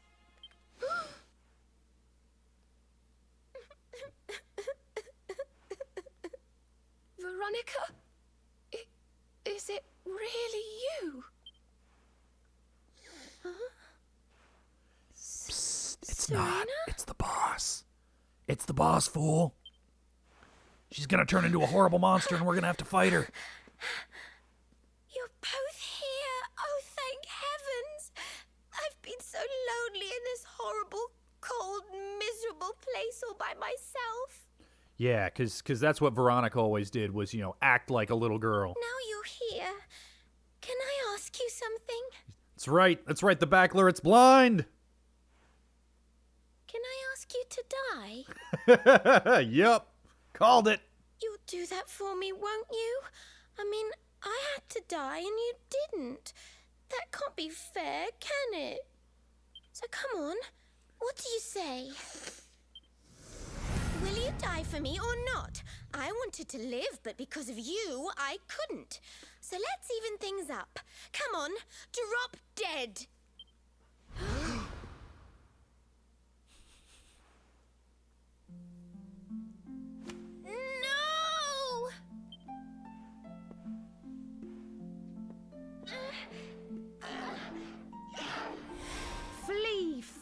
phantom, dark intrusion.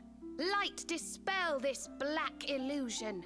Veronica would never have said such awful things. Go on, be off with you.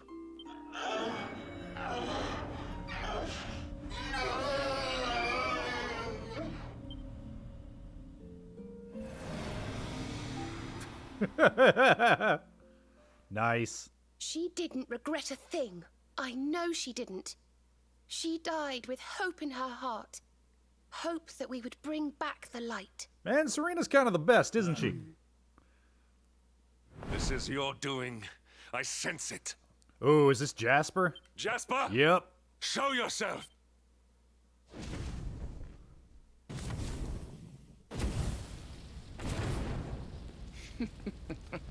Still, you speak of hope? Of light?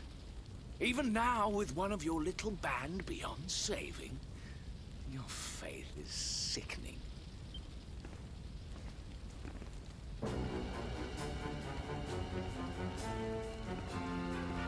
We got quite a bit of time before the Mario stream, Barda, for you.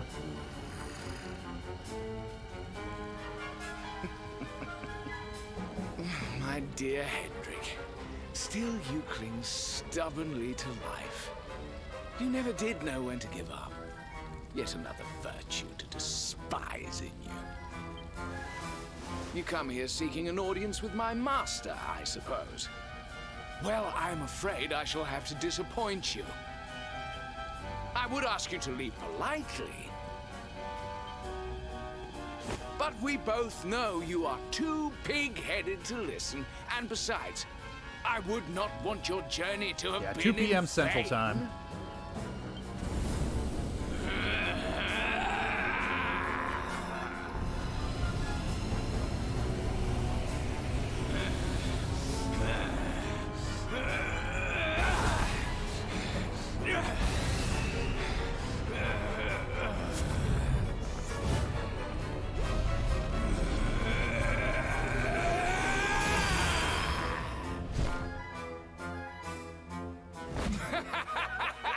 Gaze upon me and despair, Hendrik.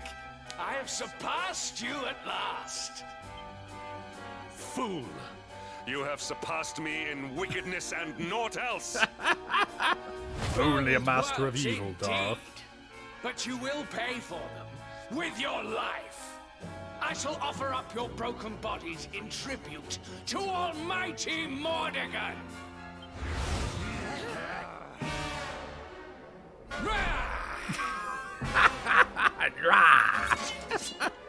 This bitch.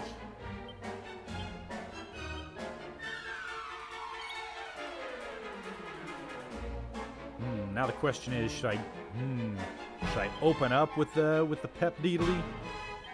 Nah, let's try and. Yeah, these damage over time abilities used to be real good, but they're kind of shit nowadays, so I don't think I'm even gonna bother. Bosses don't usually have anything to steal. So yeah, let's just...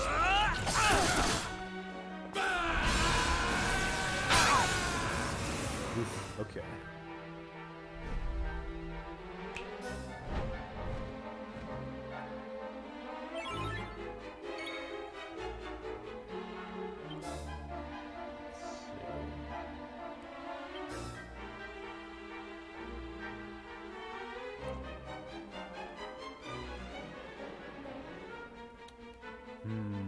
Yeah, should I try and get the most use out of their pep, or should I just...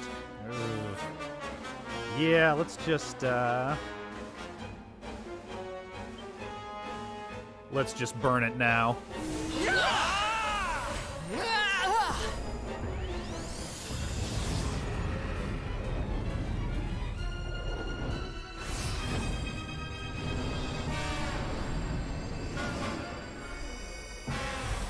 Because if any of them die before I get it off, then that's going to be a problem.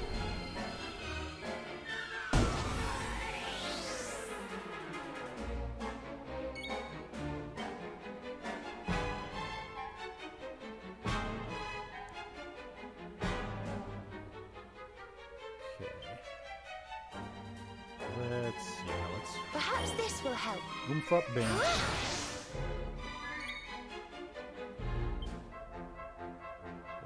Let's... Oh, that was dumb.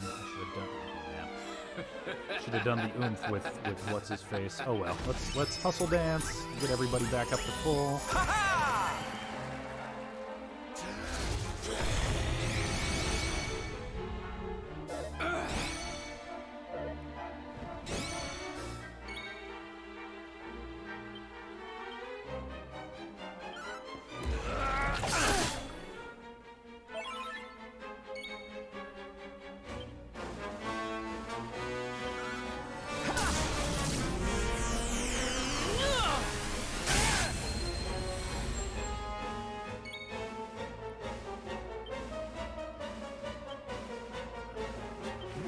Eric.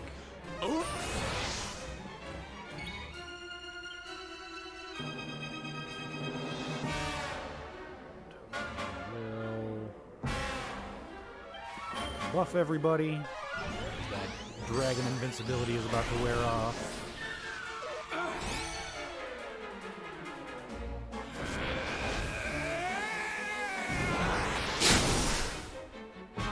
Oh man. Oh man. Damn. Alright. So much for buffs. Oof. Yeah, if he's gonna undo my buffs, it might be worth, because Serena and Sylvando are both primarily buffers. Yeah, it might be worth swapping Sylv out for Jade. You're not gonna like this. Ooh, you got Venom though. All right, well that being the case.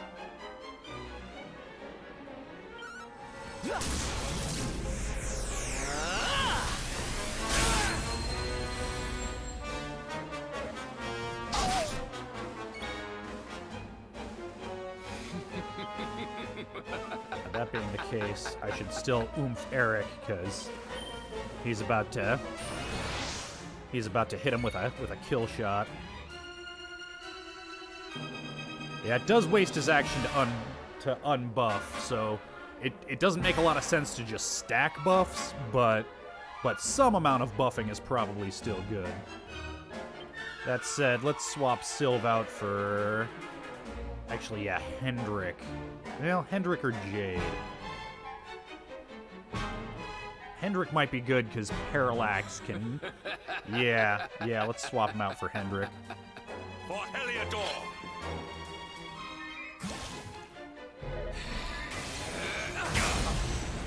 Oh, jeez.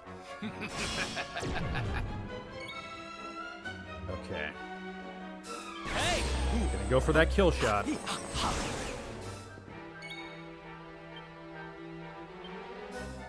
Yeah, this is why we bring in Hendrik instead of Jade. More utility. Alright.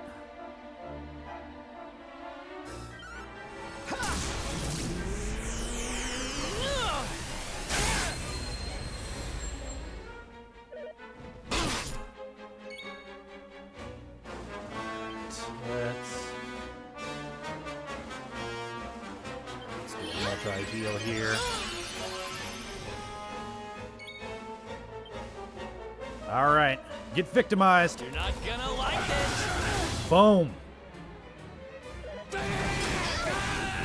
Oof. Was that a... He guffaws ungraciously? Oh, that's stupid and I love it. Let's see here.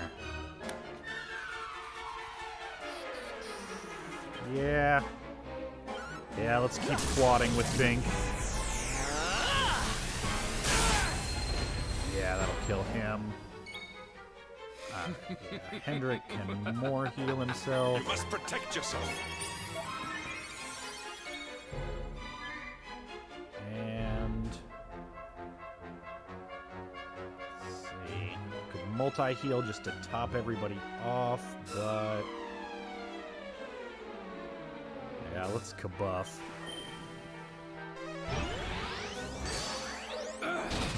Ooh, damn.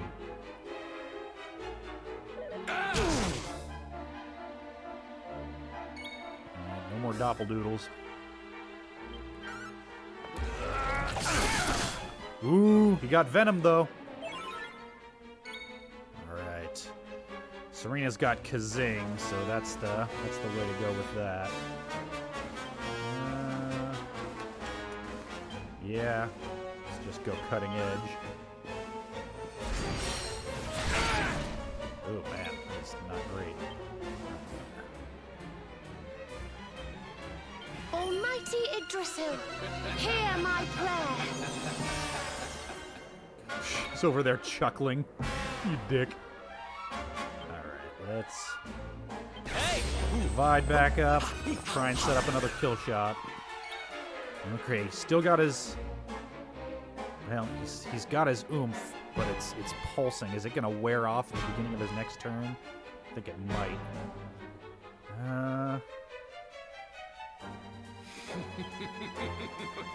Yeah, let's try another kabuff. Take heart!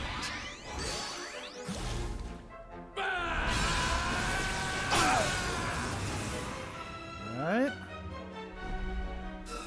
Calls for backup. Okay. Let's drop an Omni heal. Burn his HP, but fuck it.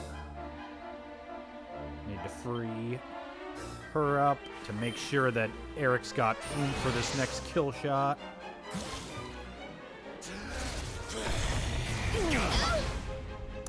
Alright, we're fine. We're fine. Get victimized, motherfucker! Yeah! Yeah, get wrecked! Victory is ours. Victory is ours. Boom. Oh, goody.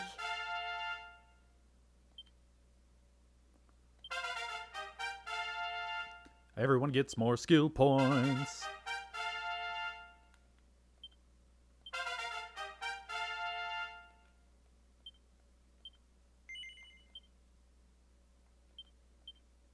All right. Yeah, I was gonna... Let's see. Yeah, just beeline for Magical Might.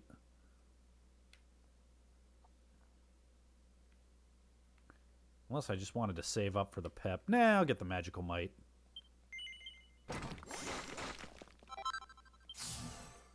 Anti-magic would not be a horrible thing to have either. Let's see what's in here. Grace of the Goddess. Oh yeah, that gives her a re-res ability. Might not be a terrible thing to have, but not too worried about it right now. Alright, yeah, let's get that agility. Should figure out what this is. He's already got... Yeah, So yeah, even if I go knives with him, and I have been going swords, seems like since I don't have anybody else using swords, honestly, that might be the way to go with him. It seems like swords give... Well... Yeah, it's just that none of the sword abilities, like, I'd just be using them as stat sticks. And people have been saying that knives can give him charm. Oh, I think there are whips that can give him charm too, though, and honestly, specking him back into whips might not be the most terrible idea. Can get Trammel Lash, which can... Actually, yeah. Because, yeah, whips give status ailments, and that can synergize with Eric.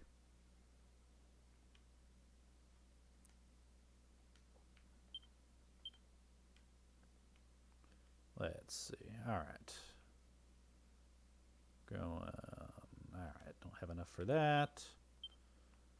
Rab's getting all this stuff. Don't have enough for that. Hendrik, we're saving up for Pep. Okay. How?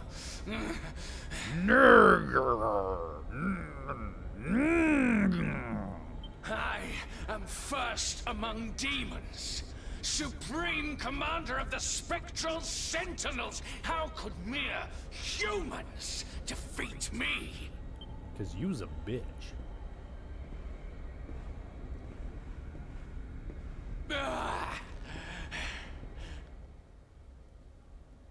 Again, you surpass me. Again, you outdo me. Again, you leave me behind.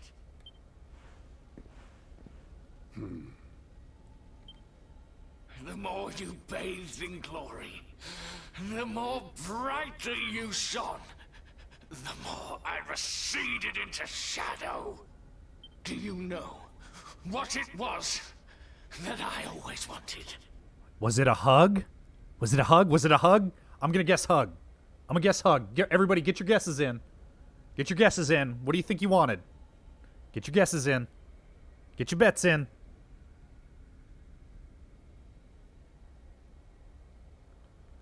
D-Scale says Hendrik's love. KRFSM says he wanted to get laid. MC Argatlam says 7. A puppy. To be the very best like no one ever was. That D. A friend. Bigger wings. The last cookie. Recognition. Sea salt ice cream. Alright. Alright. Let's see what it is. I'm betting hug. I've wanted to be like you. Oh, nobody guessed it. Nobody guessed it.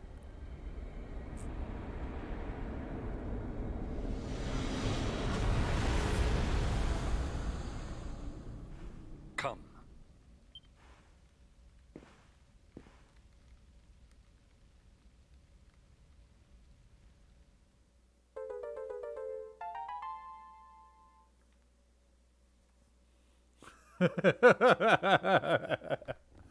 We do. I wanna be like you. I wanna walk like you, talk like you do. You see it's true. A demon like me, Scooby-Dooby-Dooby, can learn to be human too. Alright, getting close to the boss. Ooh, should I have gone back and saved? Erps. I sense pure evil on the other side. It can only be him. Mordigan. At last the time has come to face That's him. true. Auto saves. Yeah, I'll be all right.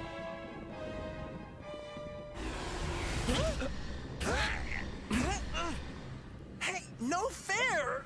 Let me go! Yay! We got hugs! Hugs! Can't Everyone move. gets a hug! Purple hugs! Purple energy hugs for everyone!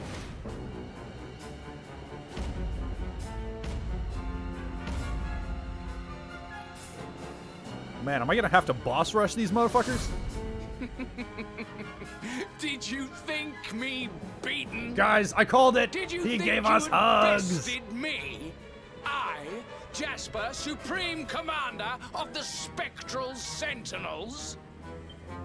Huh? Didn't we beat all of these guys?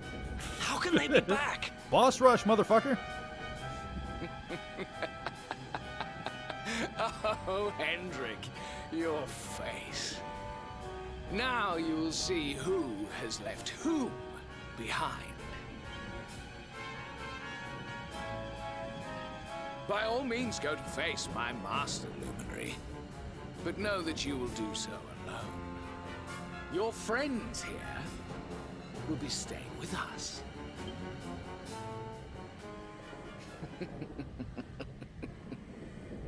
No, he shall not go alone. I swore an oath. I am the Luminary's sword, his shield, his unswerving companion. Well done, faithful squire. We all are. We're in this together. If we face Mordigan, we face him as one. I If you think I'm missing my chance to get revenge for my Eleanor after all these years, you've another think coming. Don't worry, darling. I'm with you all the way. We're going to bring smiles and sunshine back to the world if it's the last thing we do. Yes, I promised Veronica I would finish this, and that's a promise I mean to keep. You heard. We're in this together. I'm not leaving anyone to suffer alone. Ever again.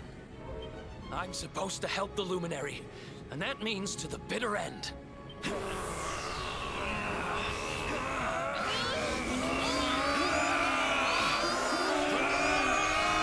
Smiles and sunshine, motherfucker!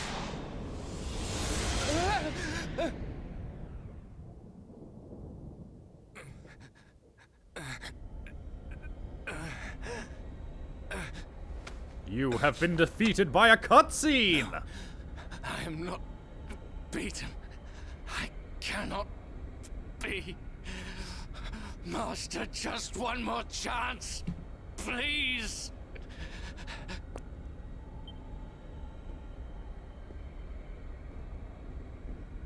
It is over, Jasper. Be still.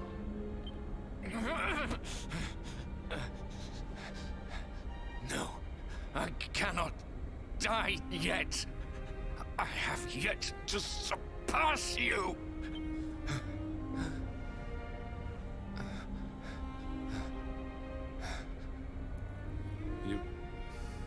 You speak of surpassing me, but in truth it is I who always followed in your wake.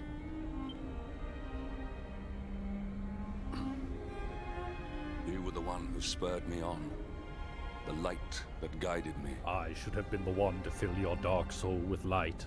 Without you, I would never have become myself. How is it that you never knew? Did you ever know that you're my hero? You're everything I would like to be. I can fly higher than an eagle. 'Cause you're the purple smoke beneath my wings.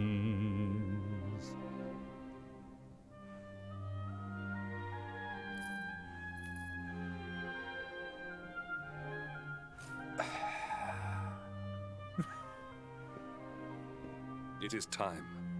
Mordigan must pay. I can fly higher than a space duck.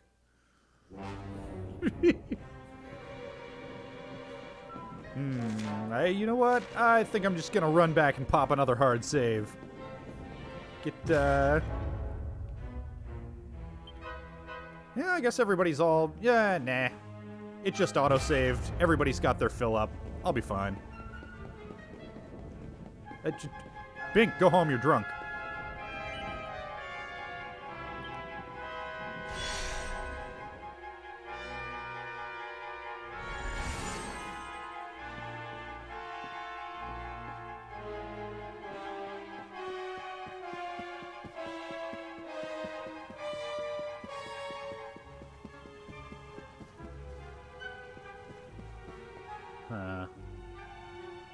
Actually... I'm looking at the time. I think I am going to run back, do a proper save, and then pick this back up again later. I think it's time to clean up for the day and do some doggo walks.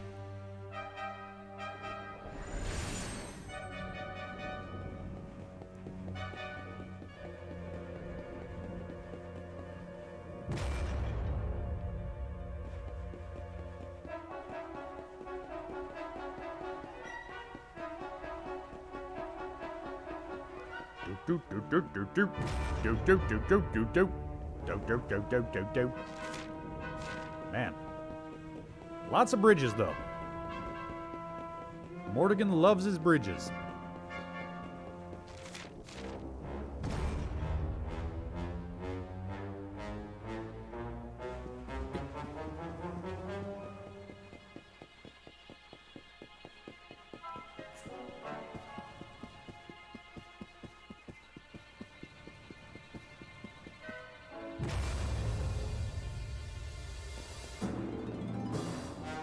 don't suppose I can just hop down. Oh, totally can! Ah!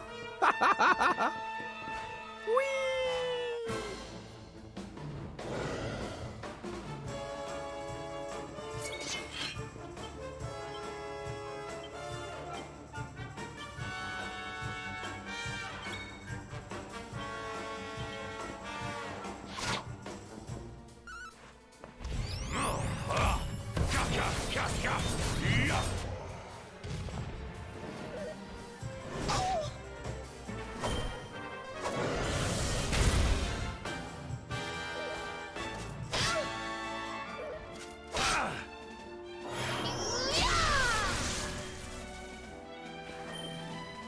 Nice. Get some more peppy steps before the next battle.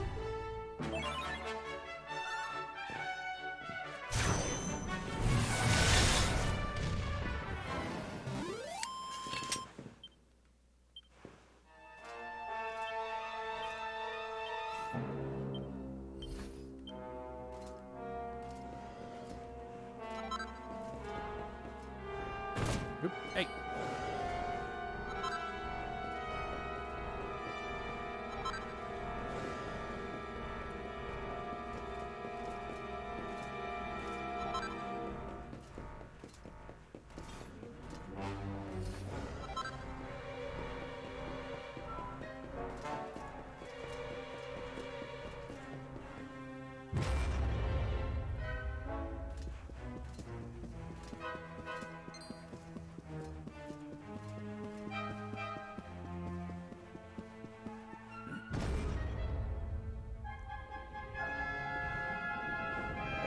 There we go.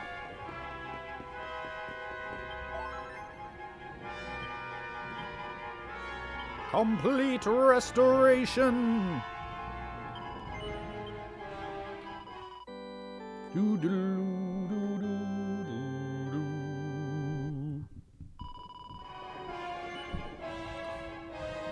All right. Guys, before I go for the morning, let's just shut this down. I think I've got a draft of another medium piece that I would like to do the read aloud thing with. So I think we're going to do that and then roll some creds and then head out until the subday stream. I think, hold on, just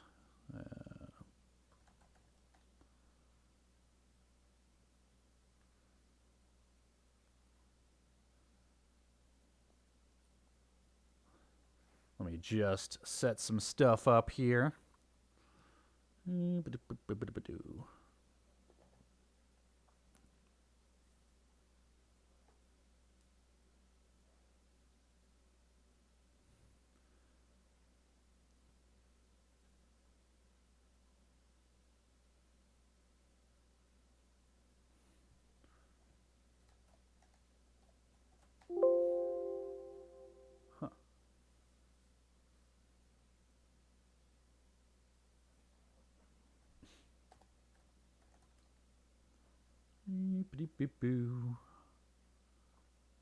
Just find it here. Papers. Well, nuts. Where did I put it?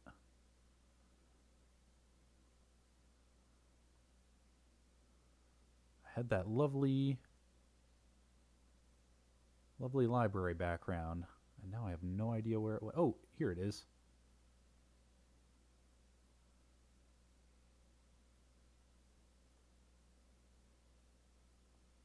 Burp. There we go. It's just, yeah, there we go. There we go.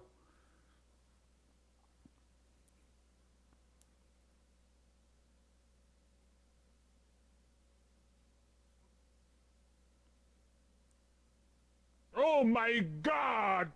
Yay, more tales of adventure. And I'm just gonna...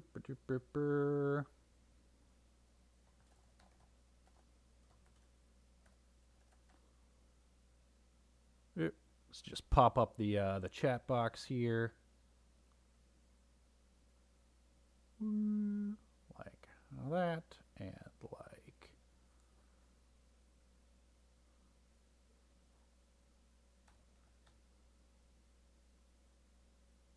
There we go. That seems about right. That seems about right. Yeah, there we go. Make it all nice and big and readable, since it's not like we have, anything else that needs to be on the screen. All right. Actually, give me just a second. I'm going to refill my water, take a quick nature break, and I will be right back.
All right. And then actually, as long as we're doing this, we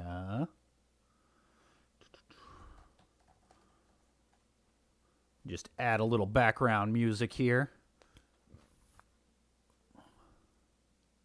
This is probably going to get us mod view. Pardon me. Probably going to get us mod viewed, but fuck it. Just turn that down a bit. And let me make it so that...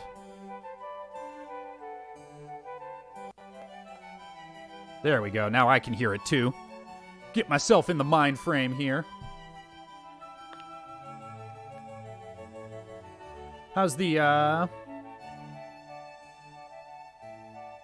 balance on that? Everything seem okay? It sounds fine to me. Doesn't sound like it's drowning me out, but then I can't hear how loud I am, so what do I know? Okay. D-Scale says it sounds nice.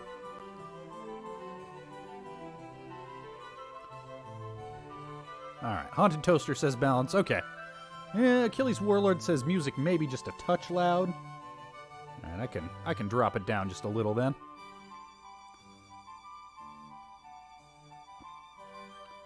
Alright.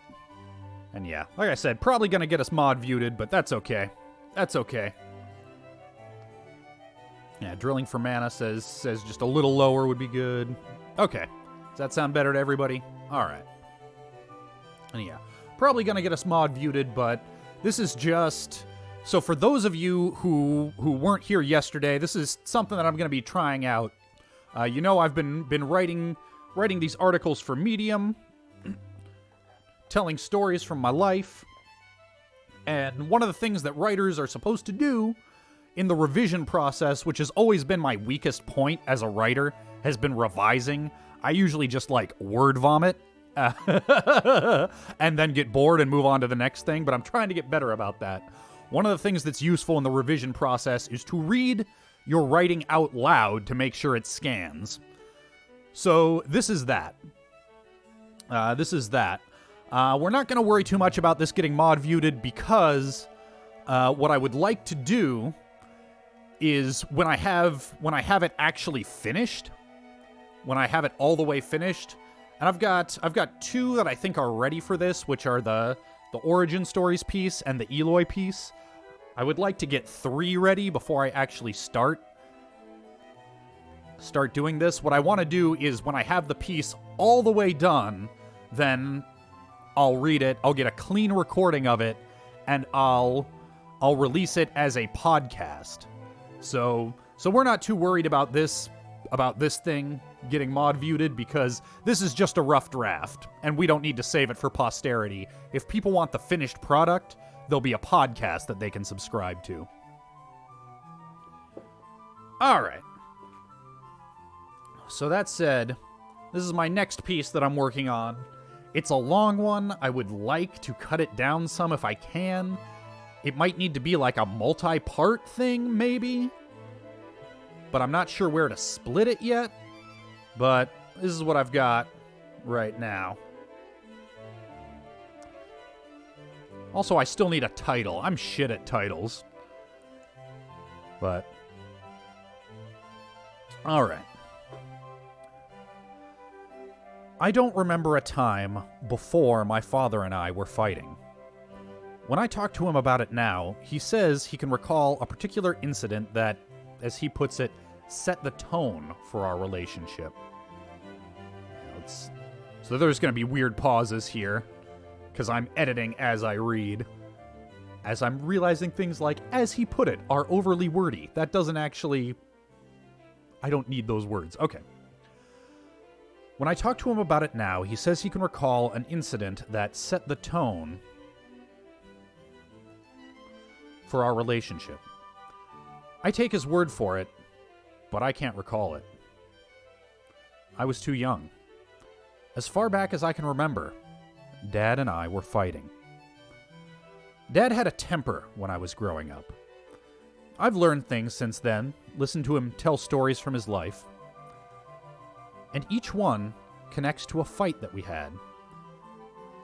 Like two puzzle pieces that fit together, but still float disconnected from the rest of the puzzle. This fight was when he quit smoking and was dealing with nicotine withdrawal.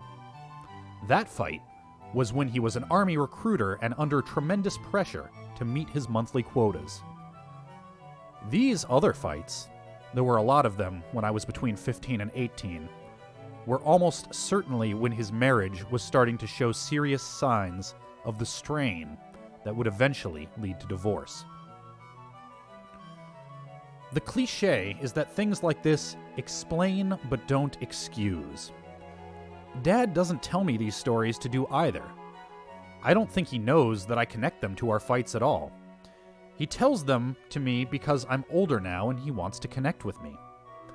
And for the same reason I or anyone else tells stories, I suppose, to make meaning from them. I call them fights, but of course an 8-year-old child doesn't fight with his father. His father yells at him, and the child retreats to his room and cries. The real fights didn't start until Kairos.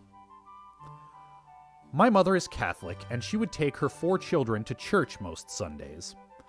I didn't particularly care for it, but I never fought particularly hard against it either, since the alternative would have been staying home alone with Dad.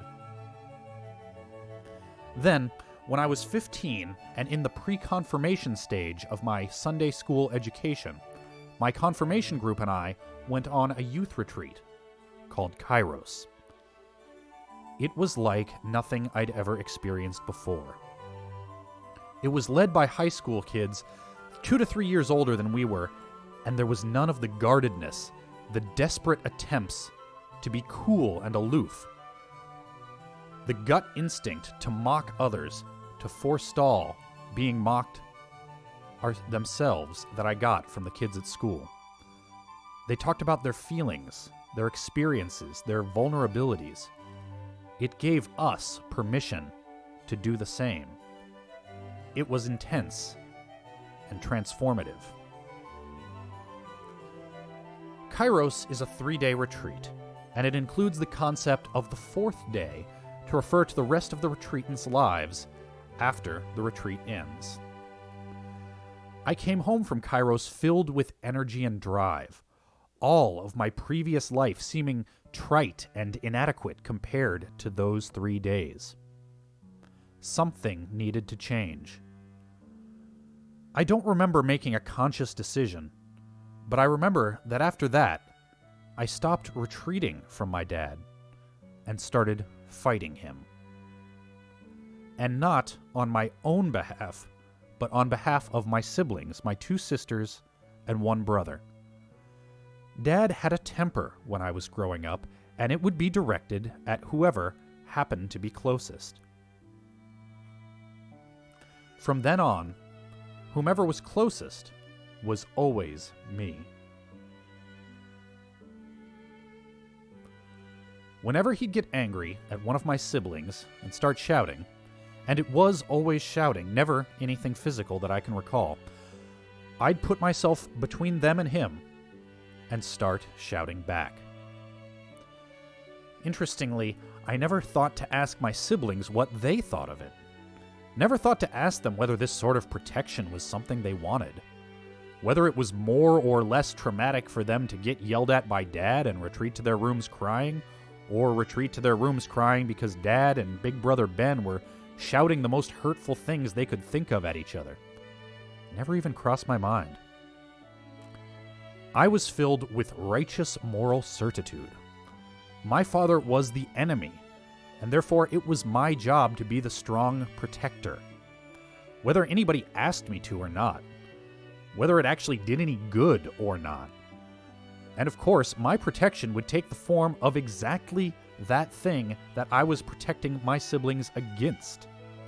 A lot of shouting and hurtful words. I don't know if I was making things any better for my siblings. I do know that things were far worse for me. Before, I had merely been hurt by my father's rages. Now, I was angry. Always so angry. Angry at him for not being the father I wanted. Angry at myself for being unable to do much of anything about it. I started to have very specific, detailed fantasies about killing him. I'd get myself a knife, a good sharp one, and the next time we had a fight, I would provoke him. Refuse to back down, refuse to walk away, and refuse to let him walk away. Just escalate and escalate until he finally hit me. Then, I'd bury my knife in his stomach and he'd bleed out while I watched. I'd be tried as a minor, and I'd plead self-defense, and I'd be fine. He'd be dead, and I'd be fine, and it would all be over. I confessed this fantasy to a friend once. I had enough self-knowledge even then to know that this meant that I'd never actually do it. That I'd told him specifically to make sure I'd never do it. Now that I'd said it out loud, if I actually did it, it would be premeditated. It would be murder. I must not have meant to do it.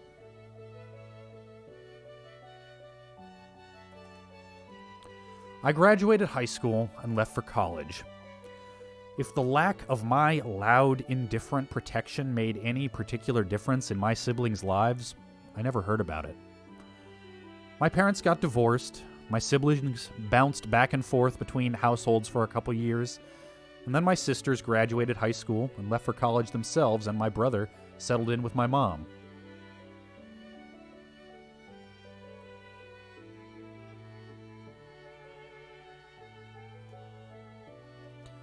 Nothing was resolved, but everything calmed down. Time and distance, I reflect now, did more good for our family than any amount of shouting I could have done.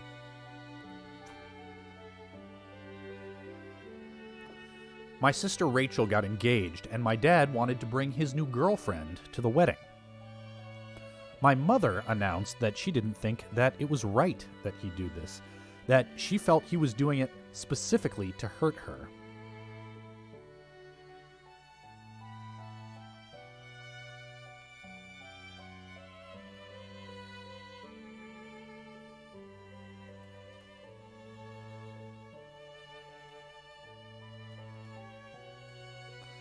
She announced that if my dad's girlfriend was at the wedding, my mother would not be. Rachel told me this, and I called Mom up to confirm it. She did. I asked her I asked Mom why this was so important to her. I told her that I was sure that Rachel would seat her and Dad as far apart as possible and that Mom would never even have to talk to Dad or his new girlfriend. Mom stood firm. If Dad's girlfriend was there, Mom wouldn't be.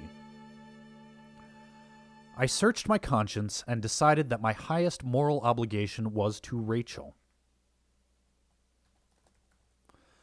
Rachel was planning a wedding and didn't need to deal with a parental dispute on top of it.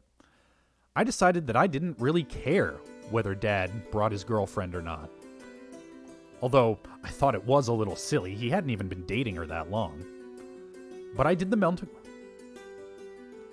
mental calculus to try and decide which parent was more likely to respond to reason. I called my dad.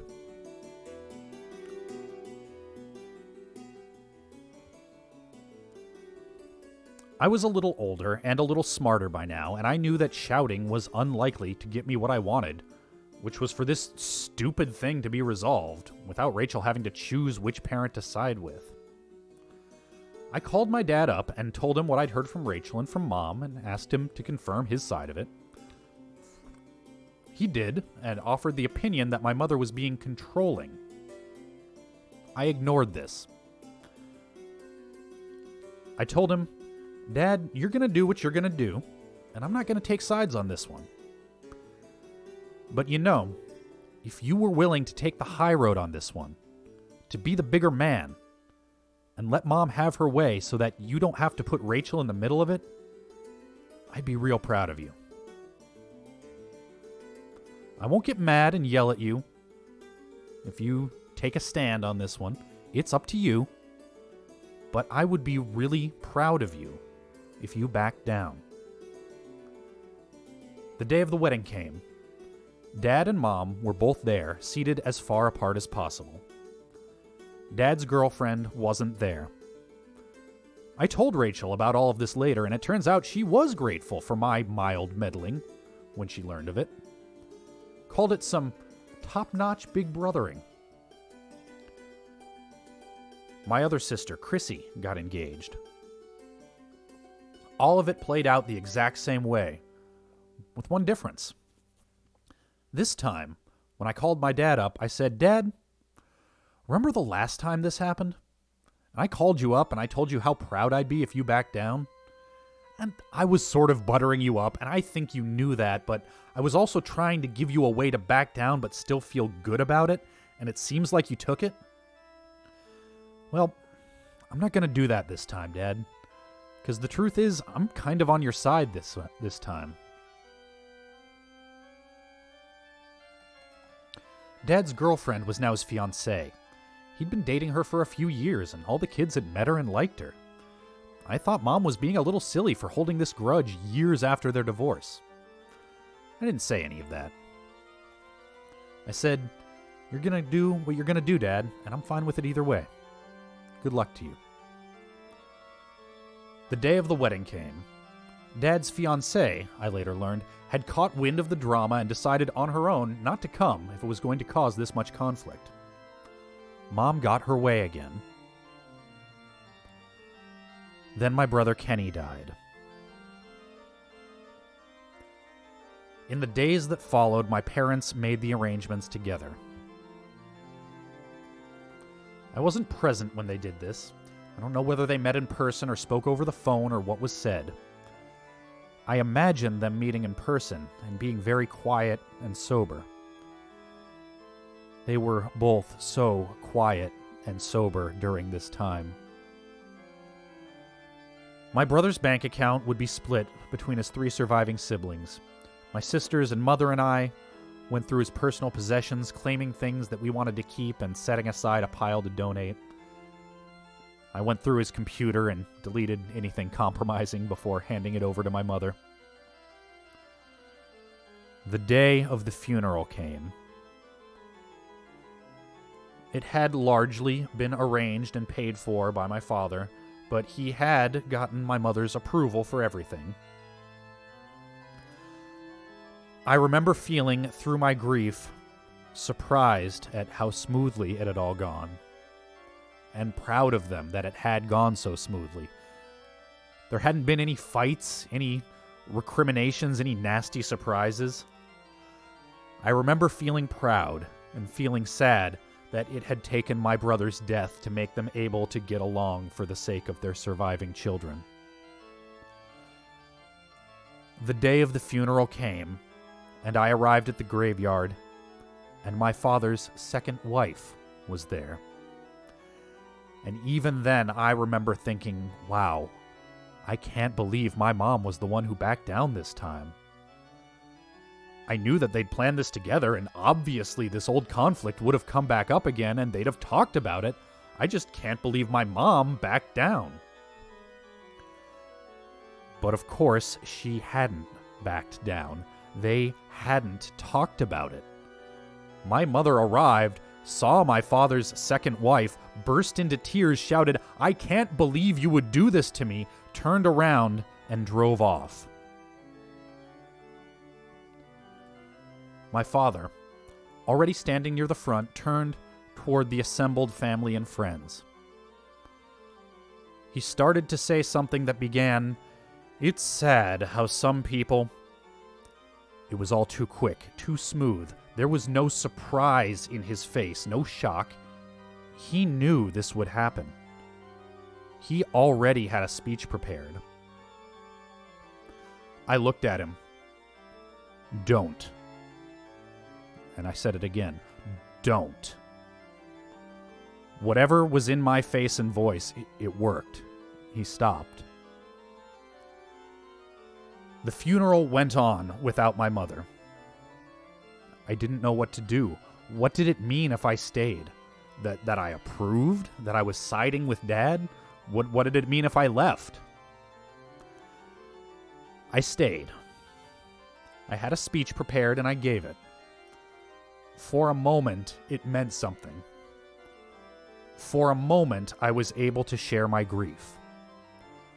But only for a moment. Mostly, I was mentally sifting through the drama. The funeral ended. My girlfriend and I got in my car, and I drove us away, telling her that we should go check on Mom. After a few miles, I felt it welling up inside me. The highway had no shoulder, so I took an exit. I took a turn, and then another turn. "This isn't the way to your mom's house," my girlfriend said. I know. They were all the words I could make come out. I finally found a safe place to pull over. I cut the engine. "Oh," she said. I buried my face in my hands and wept as she held me.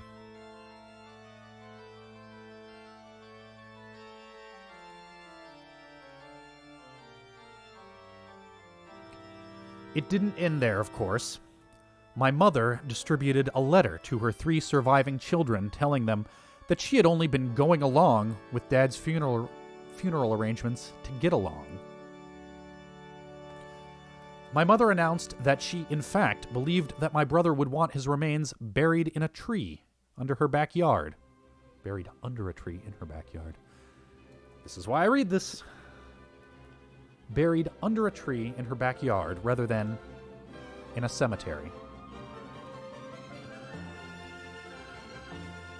That my mother was prepared to pursue legal means to get Kenny's remains returned to her. And she urged her surviving children to testify against our father if it came to that. She told us that we would see, in the coming days, just how little Dad cared about us.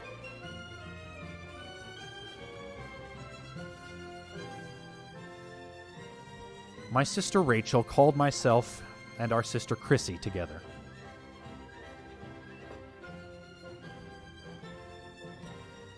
Rachel said that our first loyalty should be to each other because, cold as it might sound, barring another tragedy, we were likely to be part of each other's lives longer than Mom or Dad would.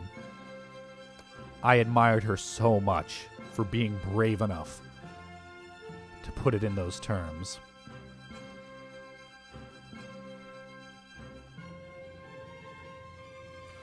I told my sisters that I disapproved of the way Mom and Dad had put us in the middle of this.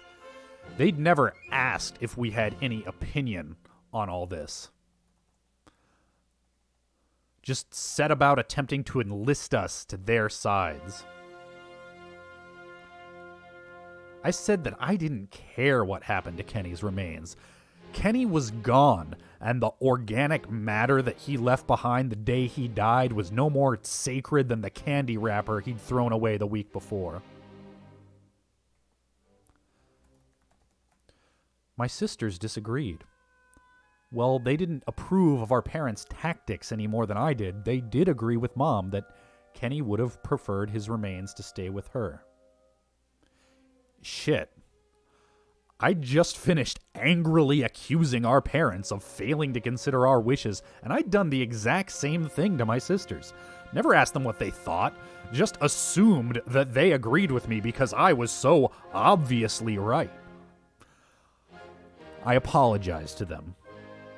We hugged, and we reaffirmed that our first loyalty was to each other. We had different agendas, and we would pursue them separately, but we would not turn on each other the way our parents had. I spoke to my mom first, and I did it alone. I set my boundaries. There would be no further attempts to enlist me to testify against my father.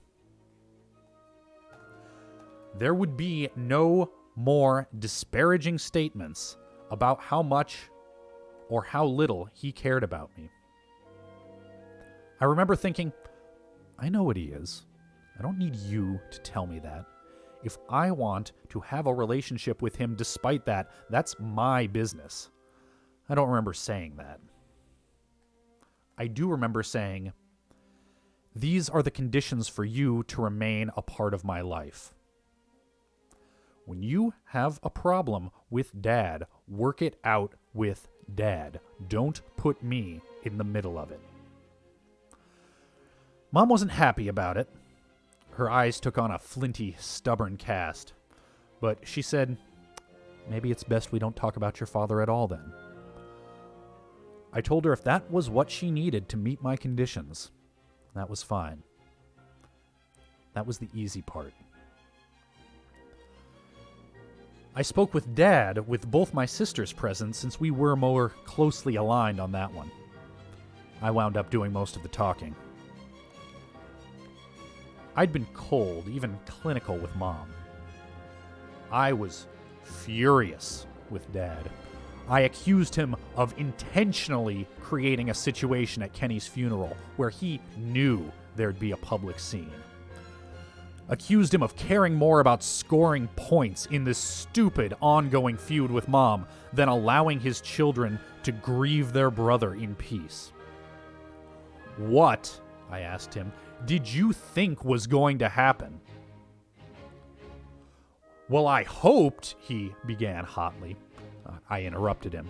I didn't ask what you hoped. What did you expect? What did you think was the most likely outcome? Put a fucking percentage on it. He launched into some personal attack on Mom, accusing her of being controlling and manipulative and anything else he could think of. I repeated the boundary I'd set with Mom. When he had a problem with Mom, he was to take it up with Mom. No disparaging comments to me. No attempts to enlist me. Work it out with her. These were the conditions for him to remain a part of my life. I took what he said next as a self-serving excuse, but in retrospect, it might have been the most genuine thing he said in the entire conversation. I remember there being real anguish in his voice when he said, I don't know how to do that. Figure it out, I shouted, and I stormed out of the room. I heard my father's anguish turn back into rage behind me. Angry shouts followed me out the door. I spent the next 3 days not knowing if I would ever speak to my father again.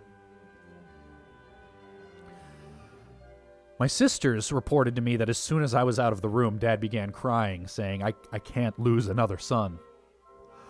I hadn't considered how deeply I was hurting my father with that ultimatum. He had just lost a son, and I was threatening him with the loss of another. But what else could I do? His actions had been unacceptable. 3 days later, Dad asked me to talk. He invited me, wisely, to a public place where we would be forced to observe more decorum. I agreed. Dad didn't say he was sorry, which would have been nice to hear. But he did say, "You were right," which was almost as good. He agreed to my terms, and our relationship resumed. My friend and mentor Tom is a father of grown children, and Tom is separated from his wife. He once asked me for input on a situation involving his wife and children, and I told him this story to see if hearing about a similar situation from the point of view of the grown child of divorced parents could help give him perspective. It wound up giving me perspective instead. Tom perhaps inevitably identified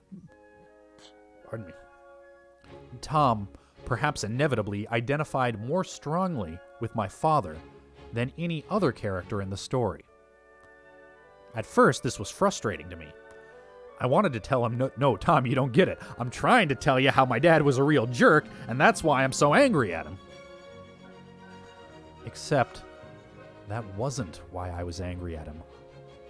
I realized as I continued the story.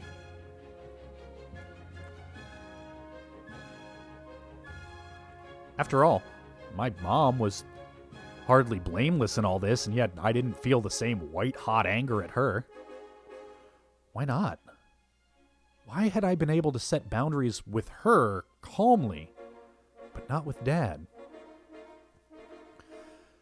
Because, I realized, I was guilty of everything I'd accused Dad of. I'd hoped that my parents had magically learned how to get along for the sake of their children. Hoped that despite the intense stress and grief they were under, they'd grown as people. Hoped for it like hell. But what did I expect? What was it realistic for me to expect? Exactly what had happened. And what had I done about it? Waited passively. I hadn't taken part in planning Kenny's funeral.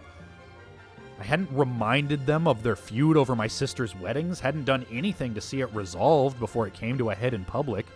I hadn't asked for my sister's input on what to do with my brother's remains. I'd hoped that the two people who had already shown themselves incapable of handling a situation like this in the best of times would suddenly prove themselves capable in the worst of times. But what did I expect? Tom brought it home for me again, nearly 3 years after my brother's death.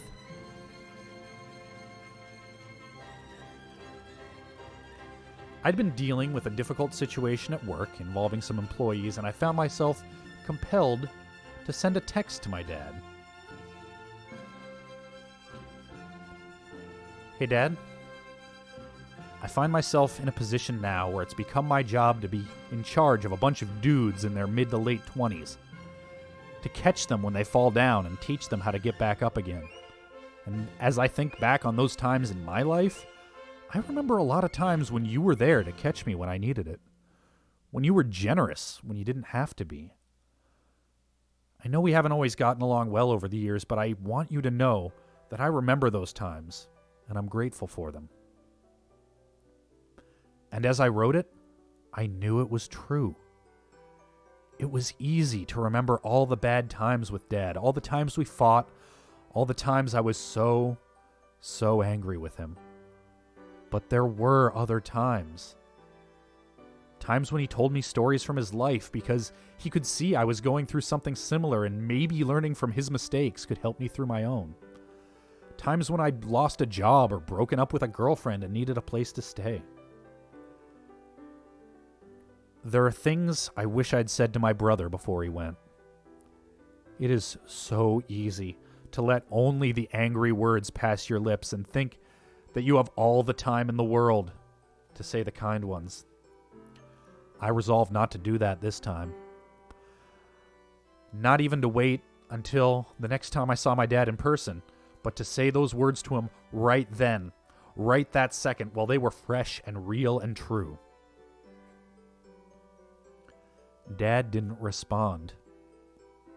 He left me on red for 3 weeks. I called Tom up and told him about this. I told him, I know this isn't how my dad communicates, not through words like that and not over text. I didn't send it because I needed a response from him, not really. I didn't do it for him, I did it for me, so I wouldn't have to regret not saying it. I know all that in my head, but it feels... I paused and tears welled up. It feels like abandonment. Tom asked me, who is the leader in your relationship with your dad? I am, of course. If I wasn't before Kenny's funeral, I was after it. I'd set the terms for our relationship. I'd set the boundaries and made them stick. That leadership was mine, whether I wanted it or not.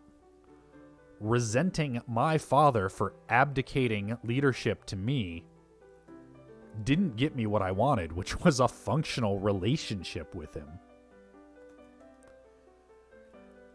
There was only one thing that would get me what I wanted. Going about the business of leading well.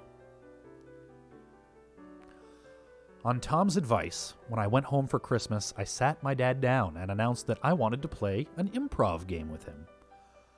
I would give him a prompt, and he would choose a response from 2 cue cards that I'd prepared for him. He would choose between the cards blindly and at random. As his prompt, I read him the text that I'd sent him 3 weeks before, that he still hadn't responded to.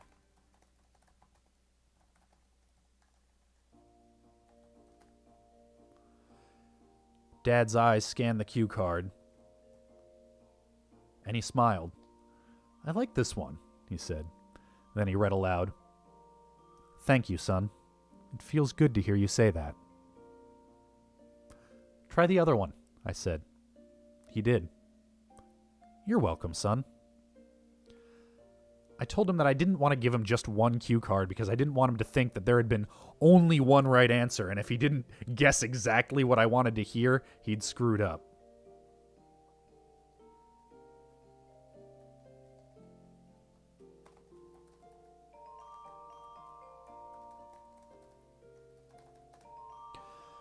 It's not that there's no wrong answer, I told him, but there's a whole lot of right ones, just as long as it's an answer.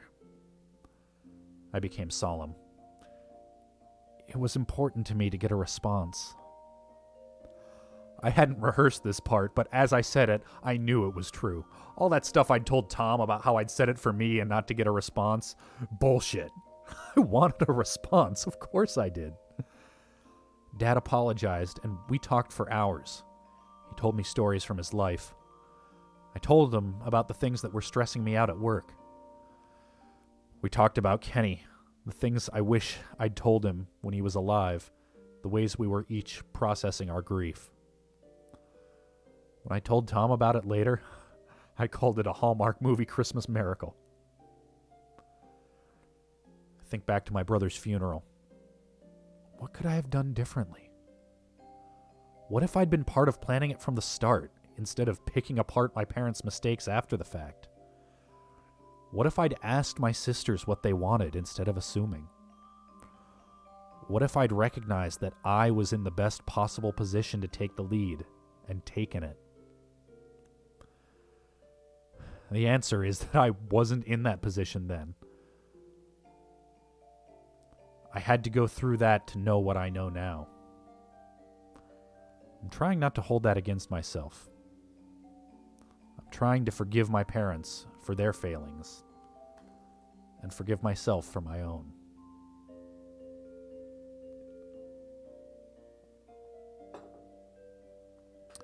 So yeah, that's a real long story, and I'm not sure how to tighten it up and tell it faster without, I don't know, like, there's a lot of backstory before I get to the fucking point. I'm not sure what to do about that. I can break it up into smaller into smaller chunks, maybe.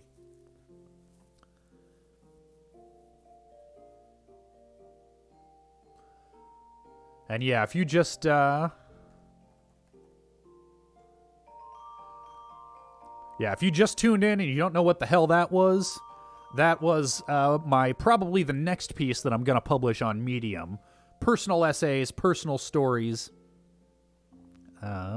Stories from my life.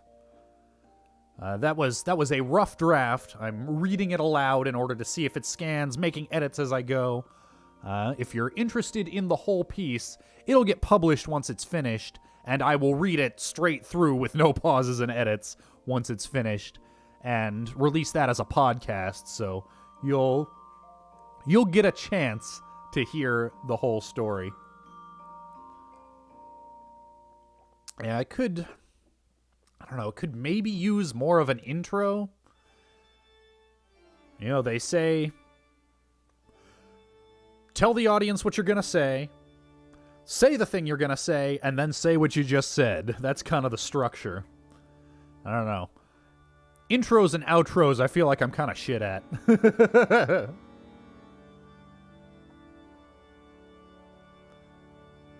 Yeah, I think breaking it up into 2 parts, one before the funeral, or one before one that ends with then my brother Kenny died, and then the second part, I think that's as good a part as any to cut. That would make it's 10 pages right now, that would make it 5 pages a piece, which seems a little more digestible. Valora Dragana, I have not decided where podcasts will be available yet. I'm working on it. Yeah, the Eloy piece that I wrote, Tom basically wrote that intro for me. I would like to at least try to write my own intro this time. But yeah, working with editors is a new thing to me. And I'm trying to learn to self-edit to take some of that, because my editors are not getting paid. They are kindly donating their time and energy. And Tom's always got a million things going on. And Amanda, that's one of my editors, she's got a bunch of kids, and she's trying to make a living. Well, not make a living, but she's trying to turn Medium into an income stream.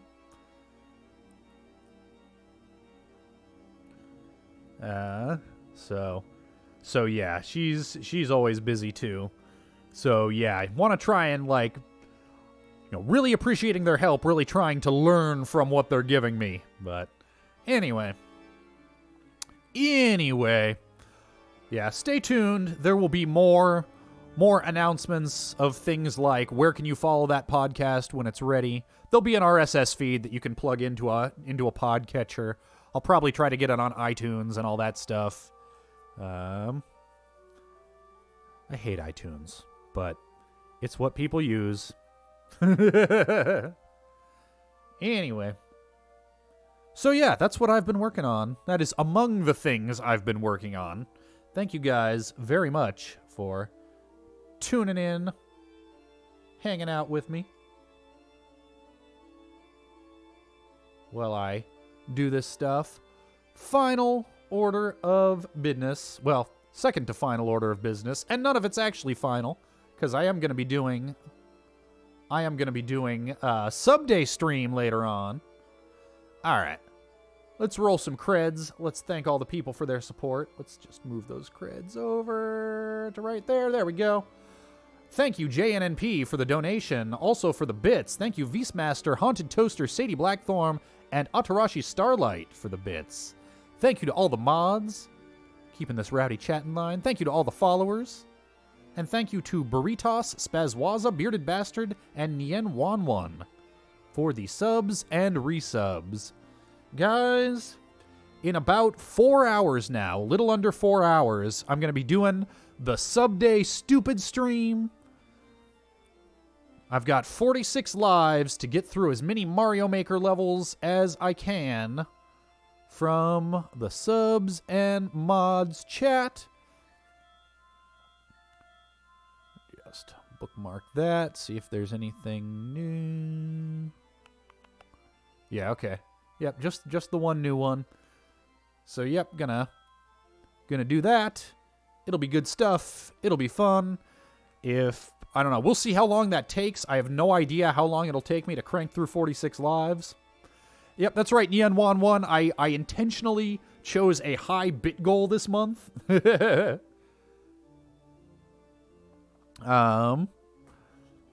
yeah, for every 1% that we made it towards the bit goal. See, Mr. Timmy G asked, did anyone suggest Pangaea Panga levels?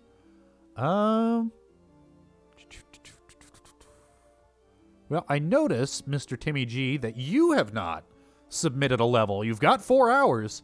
If you can find me a Mario Maker bookmark link and drop it in the subs and mods chat, then the level of your choice can be on there.